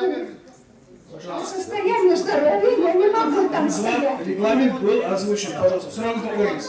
Ваш вопрос снимается. Вот толерантность называется. Итак, сказать другим предложений не надо. Прошу прощения, еще раз говорю. Регламент был озвучен. Микрофон находится в центре зала. Президиум был... Прошу прощения. Еще раз говорю. Регламент был озвучен. Президиум для основных докладчиков. Да. Пожалуйста, она может там сесть. Есть место. Микрофон принесут. Срок появился. Пожалуйста, несите микрофон. Пожалуйста, сядет и принесите микрофон. Куда принесут? Армысыздар, отандастар, бауырлар. Тыныштық сақтаңыздар. Мен аты жөнім Досжанов Жәни. Қашар кентінен келдім. Осы жиналыс ол қаланың көшелердің атауын өзгертеді дегенмен тіл жөнінде екі мәселе жөнінде өзімнің пікірімді ортаға салу үшін арнайы Қашар кентінен келіп отырмын. Мына енді екі көше деп жатыр ғой. Мен қарсы емеспін, қолдаймын. Екі көше. Бірақ біздің ұлы тұлғаларымыз бар. Абай Құнанбаев, Ахмет Байтұрсынов, Міржақып Дулатов, Бауыржан Момышұлы. Осы ұлы тұлғадан есімі Рудный қаласының орталық көшелеріне берілуі тиіс. Жеке ұсынысым. Халық қолдай ма? Сұрағыңызды қойып болдыңыз ғой? Жоқ. Құрметті аты. Екінші тіл жөнінде. Тағы да нем бар. Тіл жөнінде. Қазір қазақ мемлекетінде Екінші сұрағыңызды шешемін. Бүгінгі таңдағы сұрақ бір ғана сұрақ мәселеде тұр. Ол көше атауы 50 лет октября көшесін, Достық көшесіне, Ивана Франко көшесін, Әлия Молдованы. Жоқ, сіздің сұрағыңыз шешілді. Келесі. Келесі. Следующий.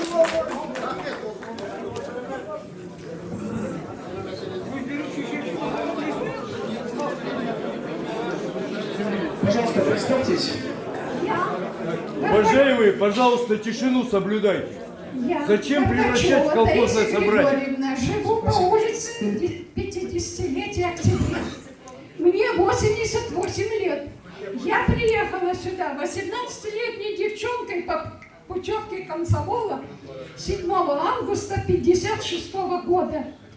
Была приятно удивлена, когда на станции Кустанай разгружались молодежь из Белоруссии, Украины и Молдавии. Я приехала большим составом из Южного Казахстана. Кстати, в нашем составе численностью около 1000 человек ехало всего не более 10 человек молодых казахов и ни одной девушки-казашки. Я была опечалена, что так мало откликнулось казахов на призыв комсомола. Считаю, что имею полное право от имени тех комсомольцев, а их осталось уже очень немного в Рудном, высказать свое мнение по сегодняшнему вопросу. В первую очередь хочу сказать, что очень негативно отношусь к переименованию имен очень известных и доступных, но таких же не менее известных и доступных. Мне стыдно и жалко, что первых бывает.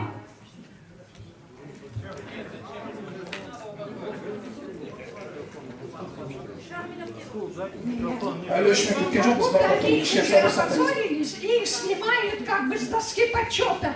за какую-нибудь проявленную пакость.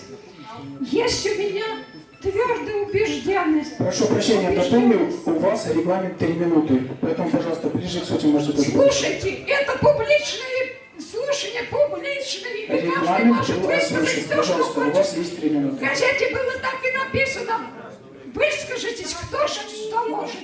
Я высказываю, и я имею право 88 лет, живу 70 лет в Рудном, и имею право Пожалуйста, задайте ваш вопрос. У вас 3 минуты регламента. Задайте ваш вопрос. Пожалуйста, задайте ваш вопрос. Регламент у вас 3 минуты. Так, пожалуйста, төрағалық етуші өзімін. Атай, төрағалық етуші өзімін. Сондықтан Тут о всех написано, но я скажу о улице Франка. Если уж так регламент не высказан, то пусть про Франка. Сейчас мы про Франка найдем. Франко.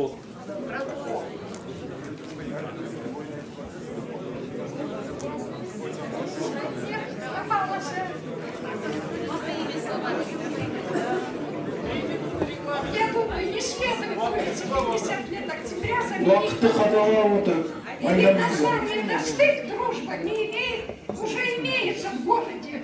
Этот парк большой за дворцом Горняков как раз предназначен для дружбы и отдыха. Это там назначают встречи целые компании, семьи, молодые влюбленные, именно для знакомства и дружбы. И парк Прошу прощения, регламент, ваше время закончено. Если у вас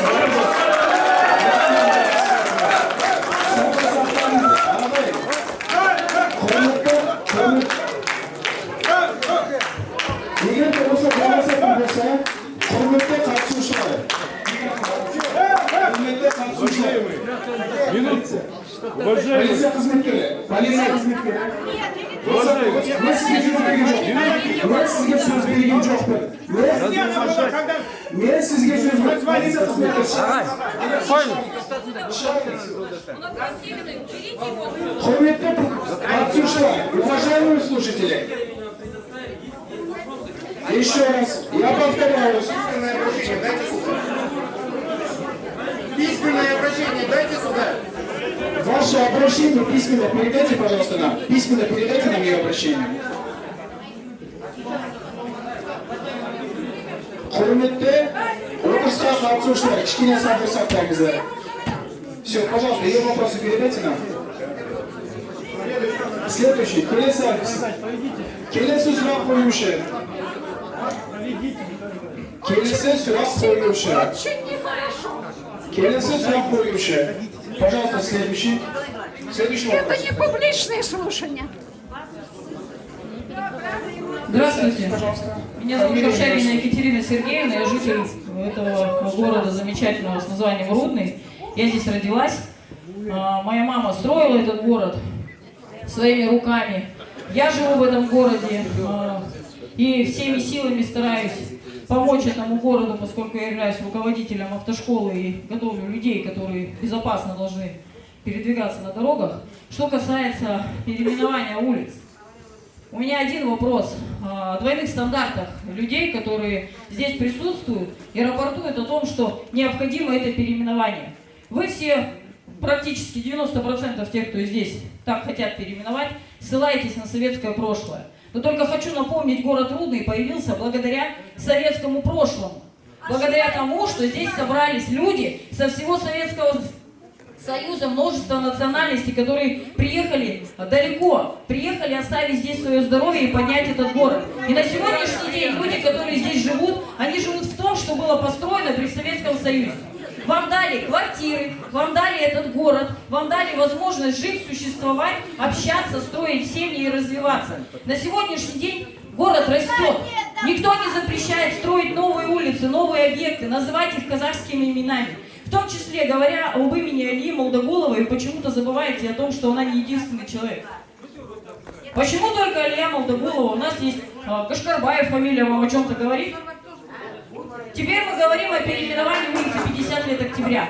Слово «достык» в данном случае выбрано рандомно. Просто ради переименования. Лишь бы не 50 лет. Как угодно назвать. Что касается улицы имени Франко, ладно, хорошо, мы переименуем в улицу Алии Молдогуловой. Согласна, это человек действительно отличившийся в истории. В истории большой страны, которая на сегодняшний день уже не существует. В истории большой страны, в которой родились большинство из здесь присутствующих. Благодаря этому мы здесь сейчас все есть. Только почему-то говоря о том, что надо упразднить все, что связано с Советским Союзом, вы забываете, что Алия Молдогулова тоже представитель того времени. Поэтому я против этих переименований. У нас есть новые улицы, у нас примыкает к улице Молодой Гвардии 10 переулков, у которых нет названия, они просто названы 1, 2, 3, 10. Почему там не дают названия? Почему это переименование? Для чего? У нас в городе что, от этого появятся дороги? У нас станет лучше здравоохранение? Или может быть у нас перестанут свинячить на каждом углу, харкать на каждом углу? Или может быть ваши дети станут вести себя нормально, так как положено? Регламент. Так, прошу прощения. Мне вы задали вопрос. Когда меня уже выпинывают. Можно заканчивать? Можно тишину? Регламент уақыт бітті. По вашему вопросу. Құрметті ағайындар, маған өтініш, сұрақ қойылды. Маған жауап беруге мұрша беріңіздер. Сабыр түбі саралтын. Жақсы ма? Ваш вопрос касательно улиц, почему не Алия Молдогулова, почему не другая улица, докладчиками было озвучено. Инициативно поступила о переименовании 2 улиц. На повестке стоит у нас только данный вопрос. Касательно второй вопрос автоматически снимается на основании первого. Пожалуйста. Я уже оставляла заявку неоднократно свое обращение по поводу названия улиц и отличившихся в городе Рудном людей. Например, Сергей Петренко. Однако мне сказали, что это нельзя. Лоббируйте интересы людей, которые не имеют отношения к истории этого города.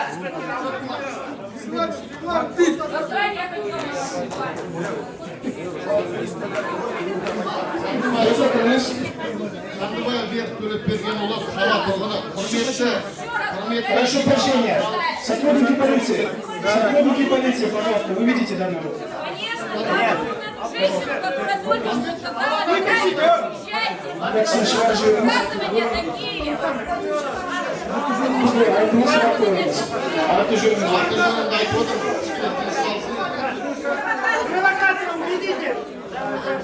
Вы видите, пожалуйста, вот этих вот женщин, они только не сказали,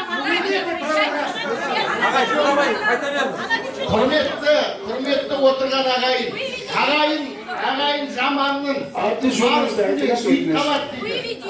Аты жөніңізді айтыңыз өтініш. Маған қараңызшы өтініш. Сіз сұрақты маған қойыңыз. Жақсы, сұрақты маған қойыңыз. Жақсы, сұрақты маған қойыңыз.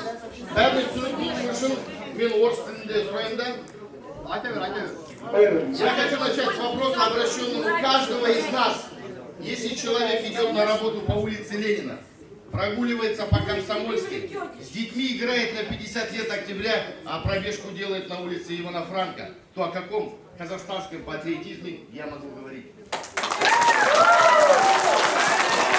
Каждый день я вижу, как мы, наши дети, наши вернувшиеся соотечественники, впитываем и увековечиваем в своей памяти идеологические и чуждые названия. Нам необходимо создать среду, которая будет формировать гордость за нашу суверенную страну. Необходимость переименования, отсутствие связи с Рудным. Я призываю к переименованию 50 лет октября Ивана Франка, именно потому что они не соответствуют критериям исторической связи с Казахстаном. 50 лет октября — это идеологический штамп. Я считаю, что это название не имеет никакого отношения к Рудному.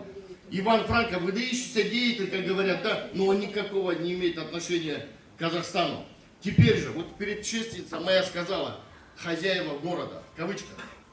Некоторые говорят, мы строили этот город, и только нам решать, как называть эти улицы. Извините, вы же не группа энтузиастов, которая приехала на чужой, на земле построили город и сами решаете, как называть и как его быть. Второй, что в социальных сетях очень часто говорится, Понаехали, не понаехали. Это люди, которые вернулись домой. И что они видят?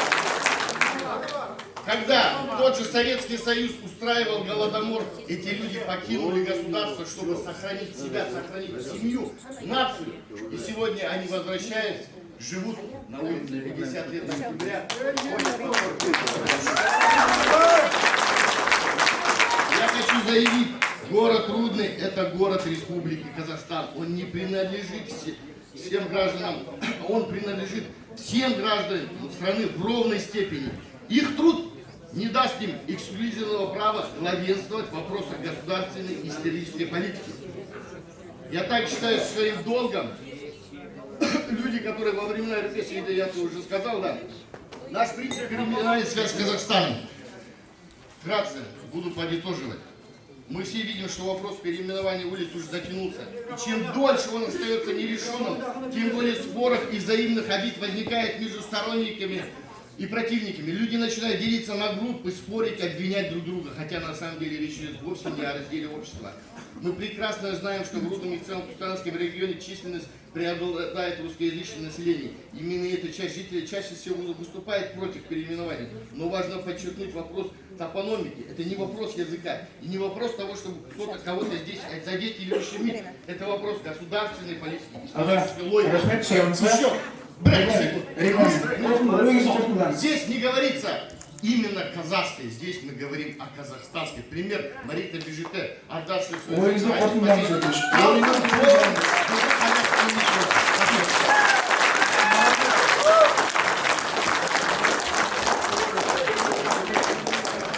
Аты жөніңізді толықтырсаңыз.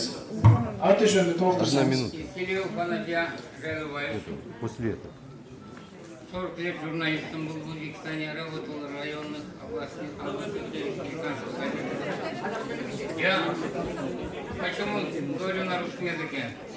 У меня уже, да, дети, не только дети, внуки уже подрастают, которые в школе учатся, я с ними хожу куда-нибудь.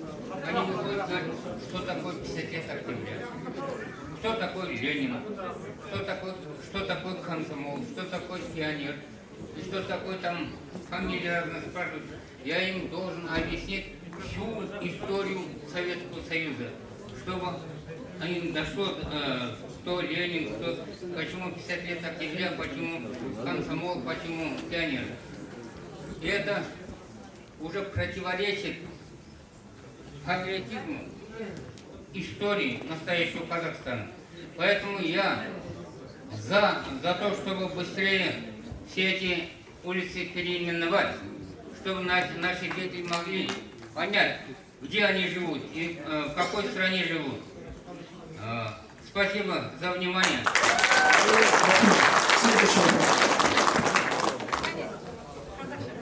Аты жөніңізді айтып кетіңіз. Мақаламыз құтты болсын. Менің есімім Нарымбетова Қасиет Ережепбайқызы боламын. Мен бұл жерде айтылып жатқан барлығын естіп жатырмыз, көріп жатырмыз. Жаңа бізде де позициялар болып жатыр. Қандай есім қойса да қазақ атау болсын деп. Бірақ ол жерде қандай атау болғанда емес, достық атауын себеп алып жатқан жоқпыз. Қазіргінің өзінде екі жақта екі көзқарас болып тұр. Обращаюсь к сотрудникам полиции. Вы видите Екатерину Сергеевну, она публично оскорбила регламент.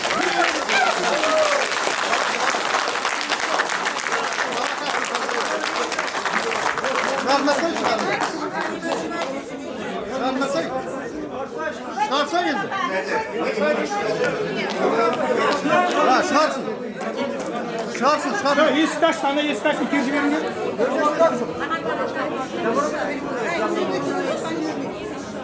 Шығарсын.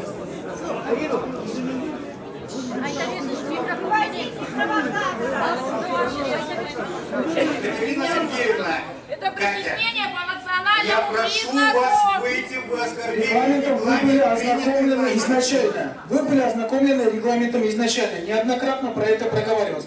Поэтому покиньте данное помещение. Почему тогда здесь? Публичное слушание не Давай.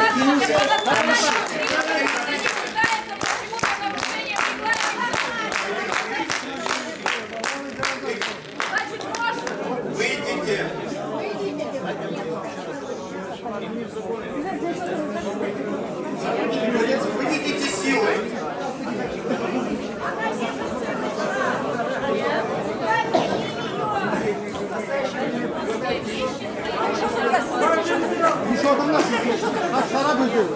Они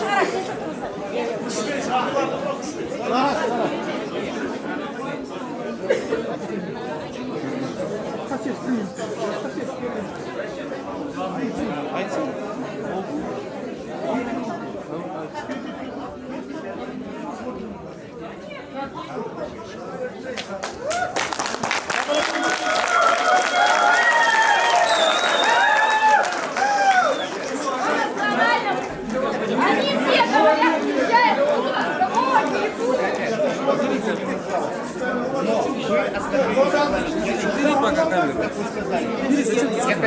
другого не Да я и думаю, ё-моё. Проходите. Когда там говорят, уезжайте отсюда, вы как-то на это не реагируете. Жалғастыра достық атауын осы себепті көрсе міне бәрімізге үлгі болып тұрған шығар. Достық атауын бекерден бекер қойып жоқпыз. Бейбітшілік заманда өмір сүру мақсатында екі жақта ауызбіршілікпен. Қазіргі таңда осы көріністің өзі де бізге дәлел болып тұр. Енді екінші айтатынымыз Мәншүк Мәмедова. Біз өзіміз айтып жатырмыз. Кешіріңіздер, Әлия Молдағұлова. Әлия Молдағұлова келіп жатқан біздің өскелең ұрпаққа неге ол өнеге болмасқа. Біз әрбір көшені атаған сайын мәртебеміз биіктеп, рухымыз көтерілетін сөзсіз. Рахмет.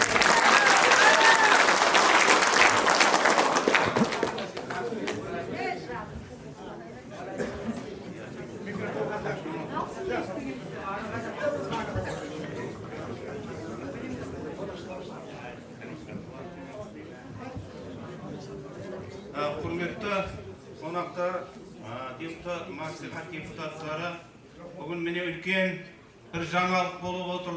Достық көшесі және Әлия Молдағұлова атындағы көшелер біздің ұрпақтарымыздың, ұл-қыздарымыздың рухын өте жақсы көтереді. Себебі біздің қазақ халқында айтады, егер халық ұйғарса, ханда түйесін сояды деген мақал бар. Бұл деген сөз не? Нені білдіреді? Бұл деген сөздің өзі халық көпшіліктің айтқанын кімде болса дәлелдейді, оны толықтырады, оны оңынады. Енді менің бір ғана өтінішім бар. Осы екі көшенің аталуына үнін қосқан азаматтардың бәріне рахмет айтамын. Ал енді бізді осы дәуірге, осы еліміз бен жерімізді аман сақтап қалған бір ғана тұлға бар. Мұны білсеңіздер, бұл Абылай хан. Абылай хан үш жүздің басын қосып, осы даламызды, жерімізді, халқымызды да сақтап қалған кісі. Сондықтан мына Ленин көшесінің Осы жерде тостай тұрыңыз. Аты жөніңізді айтып кетіңіз. Сүндет Молдашев Убайдылов. Екінші тарап сұрағыңызды мен шешемін. Себебі тағы айтамын. Біздің жиналғандағы мақсатымыз бір ғана сұрақ. Осы екі күні көше атауын сұрақ. Болды, рахмет. Келесі. Следующий.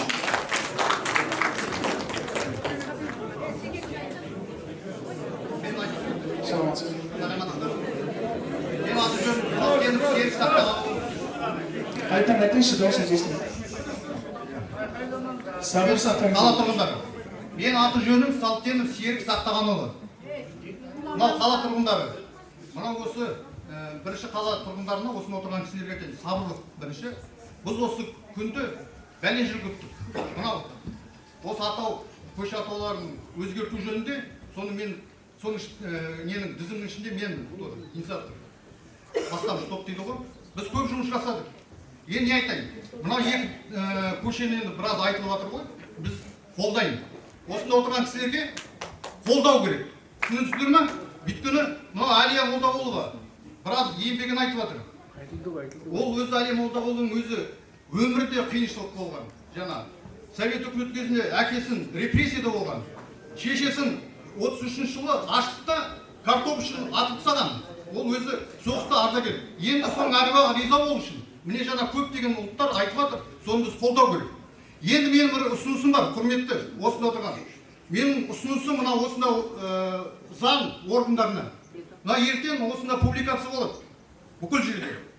Сонда комментарий басталады, неше түрлі. Соны қадағалауға сұраймын сіздерден. Біз шынай керек, шаршадық.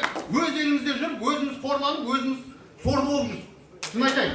Сондықтан біз ондай көпіртіп тыңдауға естуге біз міндетті емеспіз.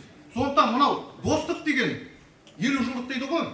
Достық деген біз достықты шақырамыз. Мынандай қазақ халқы деген бұндай халық жоқ. Біз әрқашанда міне отыр ғой осындай. Әлі ұлт болсын, қазақ болсын, біз әрқашанда достыққа шақырамыз. Енді міне бүгін де біз отыр, көше достық болсын деп. Сондықтан бұған қарсы болатын адамдар мен білмеймін енді. Басқа ұлт болсын, өзге ұлт болсын, қазақ ұлт болсын, бұған қарсы болу ол деген айтады ғой мынау қылмыс. Енді айтатын бірлік керек бәрімізге. Осы қалада тұрып жатқанбыз. Біздің ашық мынау біздің елде Қазақстанда бейбіт өмір сүріп жатқанбыз. Ешқандай соғыс болып жатқан жоқ. Соған шүкір дейді. Ол ненің арқасында? Осы біз осылай отырып, бірімізді түсініп, бірімізді сыйлап келе жатырмыз. Сол арғай жалғастырайық. Құрметті, осында тыңдап отқан кісілер, соны жалғастырайық. Бірлік керек. Ұлтқа бөлінбеу. Бұл жер жай келісім, бұл жерде бір қарсы ұрысу, төбелесу деген емес. Бұл жерде келіп отырып, екі көшені. Мына осында отырған кісілер, ұсыныстар, біз сіздерге айтып отырмыз. Бұл жерде екі көше айтылды, соны қолдаймыз деп келіп отыр. Басқа күні, басқа жиналыс кезінде, басқа мәселелерді көтересіздер. Бұл жерде шуға, осының жиналысты біз бәлен жыл күттік. Бәлен жыл күттік. Сондықтан сабырлық, бәріміз бірлік, қолданыңыздар. Пожалуйста, представьтесь. Қайырлы күн, құрметті Рудный қаласы депутаттары, қайырлы күн, құрметті Рудный қаласының тұрғындары. Меня зовут Ахмедов Командар Масимовлы. Я житель этого города. Я живу этой улице 50 лет октября. Я работаю на этой улице 50 лет октября. По переименованию улицы 50 лет октября на Достык. И второе переименование улицы Ивана Франка на улице Алии Малтыковны я очень поддерживаю. Почему? Потому что улица 50 лет октября это не только сейчас поменять его, это очень воспитательную роль играет. Наших внуков, наших детей, когда они идут, будут идти по улице 50 лет, они ни о чем никакой роль, ничего, ни о чем не думают. 50 лет, когда-то было, что было, эти дети не поймут. А когда они будут увидеть слово «доступ», это же для них это дружба. Они начнут дружить. Город Рудный очень многонациональный, нам очень нужна вот эта дружба. И вторая улица Алия Мадагулова. Тоже наши дети, воспитательный характер носит. Когда дети будут ходить по этой улице, будут все эти дети захотят похожим быть на нее. Алия Мадагулова, это 18, я сейчас работаю преподавателем. Первый курс студентки, такие маленькие. Я даже уверен, что у нее снайпер было больше весил, чем ее самой. Так что это то, что два вопроса я от своего имени, от своей семьи, от азербайджанского народа, который живет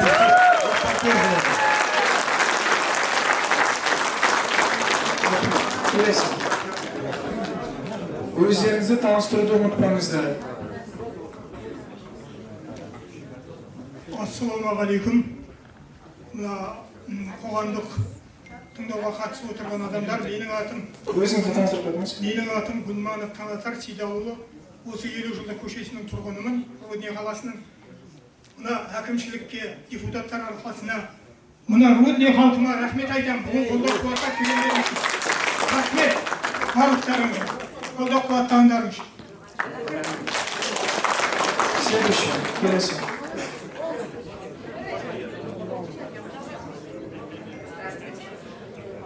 Я коренная рудничанка. Я родилась в этом городе и живу в нем всю свою жизнь. Мой дед... Нашева Юлия Владимировна, простите, пожалуйста. Мой дед приехал сюда строить город по комсомольской путевке. Я работаю в библиотеке, и в 2011 году мы начали реализацию краеведческого проекта «Я с каждой улицей в Рудном знаком». Целью этого проекта было рассказать горожанам нашего города об истории города, об его улицах и площадях. И я сегодня скажу несколько фактов, которые имеют под собой документальную основу, потому что основывались на документах, представленных Рудненским городским архивом. Переименование улиц – это закономерный процесс для развития каждого города, и Рудный не стал исключением. Дело в том, что если кто-то думает, что столкнувшись с этой проблемой переименования улиц в городе Рудном впервые, например, мало кто из присутствующих в зале знает о том, что ранее улица Ленина называлась улицей Кустанайской. И во время даже Советского Союза были переименованы многие улицы нашего города. Была улица Больничная, стала улицей Мариты Бежиты. Была улица Нагорная, стала улицей Топоркова. Улица Октябрьская сейчас носит название Батищева-Тарасова. Были переименованы также части улиц. Часть улицы Мира была переименована в улицу Сандригайло. И также часть улицы 40 лет октября, которая сейчас носит название... Она сейчас носит название космонавтов. Вот. Сейчас еще по поводу переименования 50 лет октября улицы. Дело в том, что даже в советское время было принято решение избавляться от цифр в названиях улиц. Поэтому улица 50 лет ВЛКСМ сейчас называется просто проспект Комсомольский. Ну и завершая свое небольшое выступление, я бы хотела сказать о том, что я очень рада тому, что наши улицы будут переименовываться. Я сама живу на улице 50 лет октября. Моя улица будет носить гордое название улица Досты. До своего замужества я жила на улице Франка. И моя мама, она очень пожилая женщина уже сейчас, она тоже радуется, что ее улица будет носить имя Алии Молдогуловой.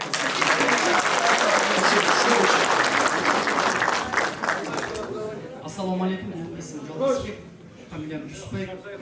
Мынау үлкен кісілер айтып жатыр, қысқартайық деп, мынау арт жақтарда ауа жоқ. Үлкен кісілердің мазасы етіп жатыр, шынын айтқанда. Сондықтан қысқартайық. Мынау белгілі болды, көпшілік көше атауларын өзгертуін қолдап. Сондай-ақ басқа жағдай болып қалмасын, үлкен кісілер бар, қалың киімбен гардероб толып қалды. Осыны тоқтатайық, біздер қуанышпен қайтайық.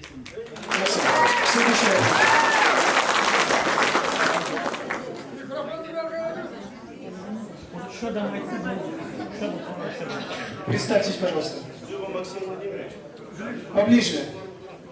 Здравствуйте, уважаемые жители города Рудного, уважаемые депутаты. Хотелось бы высказать, так скажем, свое мнение касаемо переименования улиц. Я придерживаюсь полностью политики нашего государства. Я поддерживаю, так скажем, историю Казахстана. И сейчас можно наблюдать, так скажем, момент в истории Казахстана, когда хан, перед тем, как хан Таукей сдал ЖТ Жарыга, 7 законов, так скажем, всеми знаменитыми. Мы сейчас наблюдаем момент, когда сталкиваются, так скажем, разные позиции в городе. Я как ценитель истории, я хочу увековечить, так скажем, историю.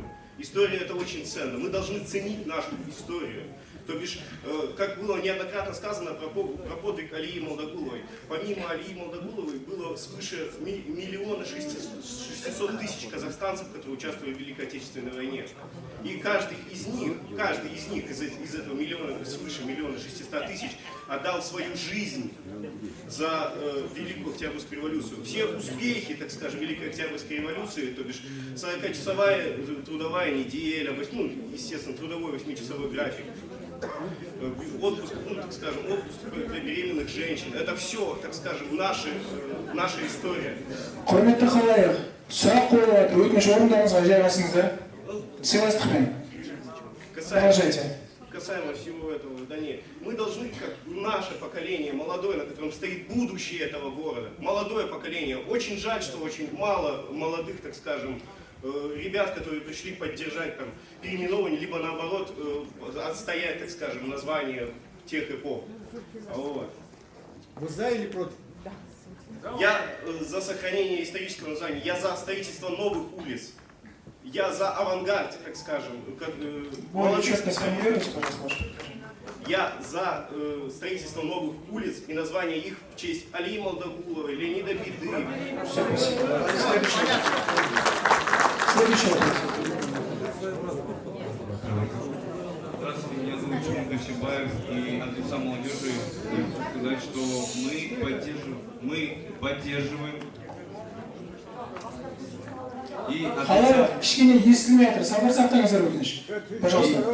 и от лица молодежи мы поддерживаем на переименование улиц,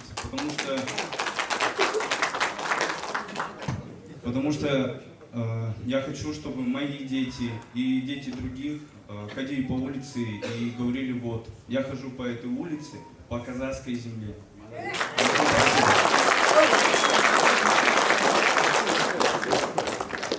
Последнее слово, пожалуйста, представьте. Всем добрый день, меня зовут Эдуард Гадульшин. Я предприниматель, также немного общественный деятель. Живу в Казахстане, в Рудном. Люблю свою страну, люблю свой город. Вот. И кто меня знает, тот скажет, что это правда. После сегодняшних размышлений, после сегодняшних речей, которые были сказаны, я понял такую вещь, что теперь, после всего, что здесь было, имя Алии Малдагуловой всегда у меня будет ассоциироваться с войной. Каждый человек, который говорил большую речь, упоминал Великую Отечественную войну. Это смерти, это подвиги, это все ужасы этого времени. Так у меня возникает вопрос, почему, если мы хотим двигаться вперед, как мы будем двигаться вперед, если мы за собой тащим этот груз войны? Вы же предлагаете идти дальше, идти в будущее и оставить прошлое, что это необходимый запрос своего времени, идти дальше. Как мы пойдем дальше, таща за собой войну? Я за переименование улиц, это должно быть, но я против того, чтобы тащить за собой груз. И второе, всегда, когда возникает переименование улиц, тогда возникают всегда диспуты. В соцсетях сегодня, как мы видим, всегда это разжигает такую проблему, что у нас сталкивается народ, то, что мы все негативно смотрим друг на друга, у нас возникает вражда. Сегодняшнее наше собрание – показатель вот этого. Мы с вами конкретно в Рудном, мы говорим про Рудном, у нас такая ситуация, то что у нас большая часть русскоязычная, большая часть казахскоязычная. И неизбежно, когда вы меняете 50 лет на Достык и когда вы меняете Франко на Малдагулову, это вызывает обязательно и всегда вызывало и будет вызывать напряжение. Нет проблемы в том, чтобы менять казахскоязычные улицы на казахскоязычные улицы. Нет проблем, чтобы менять русскоязычные улицы на русскоязычные улицы. Мы живем в Казахстане, и специфика нашего, особенность нашего города в том, что есть русскоязычные люди, чье мнение тоже нужно учитывать. Это не говорит о том, что они вне Казахстана и не подчиняются. Все. Я заканчиваю. У вас, да. Пожалуйста, мысль сформулируйте. Я конкретно против переименования, я за переименование улицы. В принципе, я против переименования на эти названия, и я считаю, что нужно русскоязычные улицы переименовывать на русскоязычные, казахскоязычных на казахскоязычные. Это было последнее. Большое спасибо. Кудай качество. Енді құрметті көпшіліктің қатысушылары, арамызда Қазақстанның еңбек сіңірген ардагері, Рудный қаласының құрметті азаматы, Ленин орденінің ерен еңбегі үшін, Ұлы Отан соғысының еңбек ерлігі үшін, Лениннің туғанына 100 жыл, жеңістің 30 жылдығы медалінің және шахтерская слава 3-ші дәрежелі белгісінің иегері, Рудный қаласының құрметті азаматы, әлеуметтік жастардың жеңімпазы Қасымқайыр Қазбайұлы Дүйсебаевты тыңдауды ұсынамын. Среди нас находится предлагаемый случай Дүйсебаева Қасымқайыр Қазбайевича, одному из строителей СС-группы, которому присвоено звание «Заслуженный горняк Казахстана», награжденному ордену Ленина, медалью за доблестный труд в годы Великой Отечественной войны, за доблестный труд к столетию со дня рождения Ленина, 30 лет победы Великой Отечественной войны, шахтерская слава 3-й степени, знаком победителя соцсоревнований, почетному гражданину города Рудня. Можно запрос выяснить?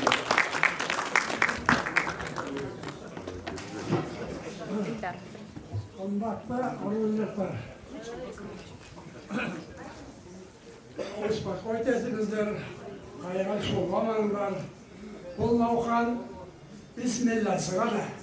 Әлі талай жылдар, талай жиналамыз. Неге десеңіз, 70 жыл ғасыр бойы әркім билеп, ойына келген істеген дүние ғой. Қазір мінекі 30 жыл, 35 жыл болды тәуелсіздік алғанымызға, соның өзіміз әлі есіміз жинап аламай жатырмыз. Бұлар тек алғашқысы ғана. Сондықтан бұған түсінікпен қараңдар. Бәрін бірден орната алмаймыз. Мүмкін бұған 10 жыл, мүмкін 20 жыл уақыт керек болатын шығар. Неге десеңіз, мынау частный кварталға барсаңыздар, адасып кетесіздер. Онда ат, фамилия, көшенің, переулоктардың ондаған түрі бар. Мен айтайын дегенім, біздің Рудный өзіміздің қаламыз. Сендер мен біздер салғанбыз. Біздің поколение өкінішке орай жоқ қазір, санаулы ғана қалды. Осы қаланы тұрғызған, қаланы айта отырып Рудныйды біз ұмытпауымыз керек. Осы қаланың негізін салған Соколов-Сарыбай кен байыту комбинаты. Ол ардагерлер, ол Рудный қаласы кеншілердің қаласы, құрылысшылардың қаласы. Сендер мен біздің қаламыз. Сондықтан сендер әкелерінің, аталарының, әжелерінің ісін жалғастырып отырған жастар сендерсіңдер. Сондықтан бұған түсінікпен қарап, қаламызы сыйлайық. Қаламыз өте әмбебап қала. Біздің қаламызда туып, 10 жылдықты бітіріп, университетке түсіп, керекті мамандығын алып, дипломменен Европаға, Америка баруға болады. Рудныйда. Өкінішке орай біз соған мән бермейміз келгендерде. Біз Рудныйда даже Қостанайға бармай, осы жерде қызыл дипломменен Америкаға баруға болады. Оның әмбебапты осында. Әлеуметтік жағдайдың барлығы жасалған. Енді қайта айтпай қойайын. Қазір мына тақырыпқа келсек, бала көшелердің барлығы мына мәслихаттың ұсынысын қабылдайық. Бір ауыздан сол қарсы алайық. Бағанағы сонша түсінікпенен барлығын жерде айтты. Оның үстіне қазір әлгі ақылшы болып қоса сөзім жоқ менің. Ол өте уақытындағы дүние, бастама дүние сәтті болсын, жалғасы әлі де жалғасы.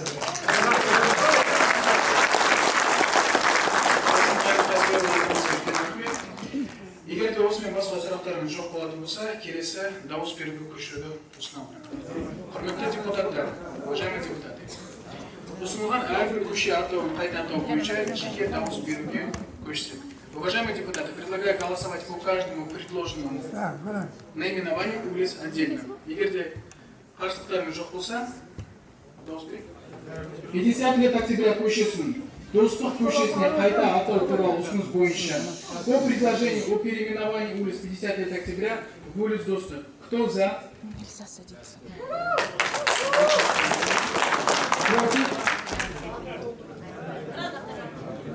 Екінші сұрақ.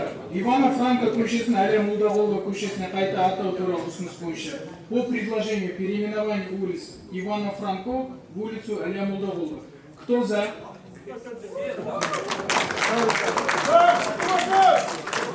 Против?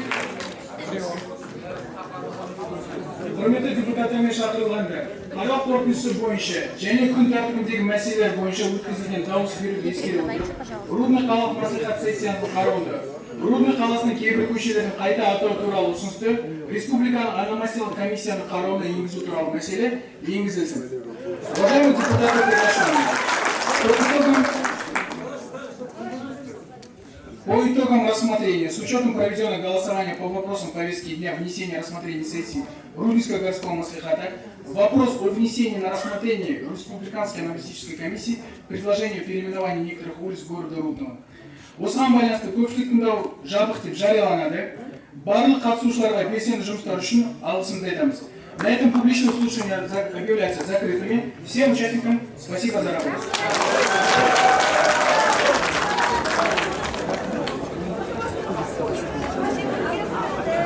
Сделал исторический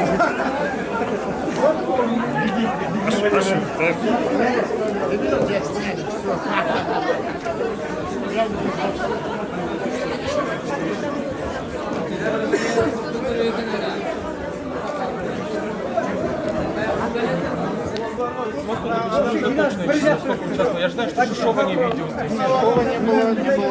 11, да?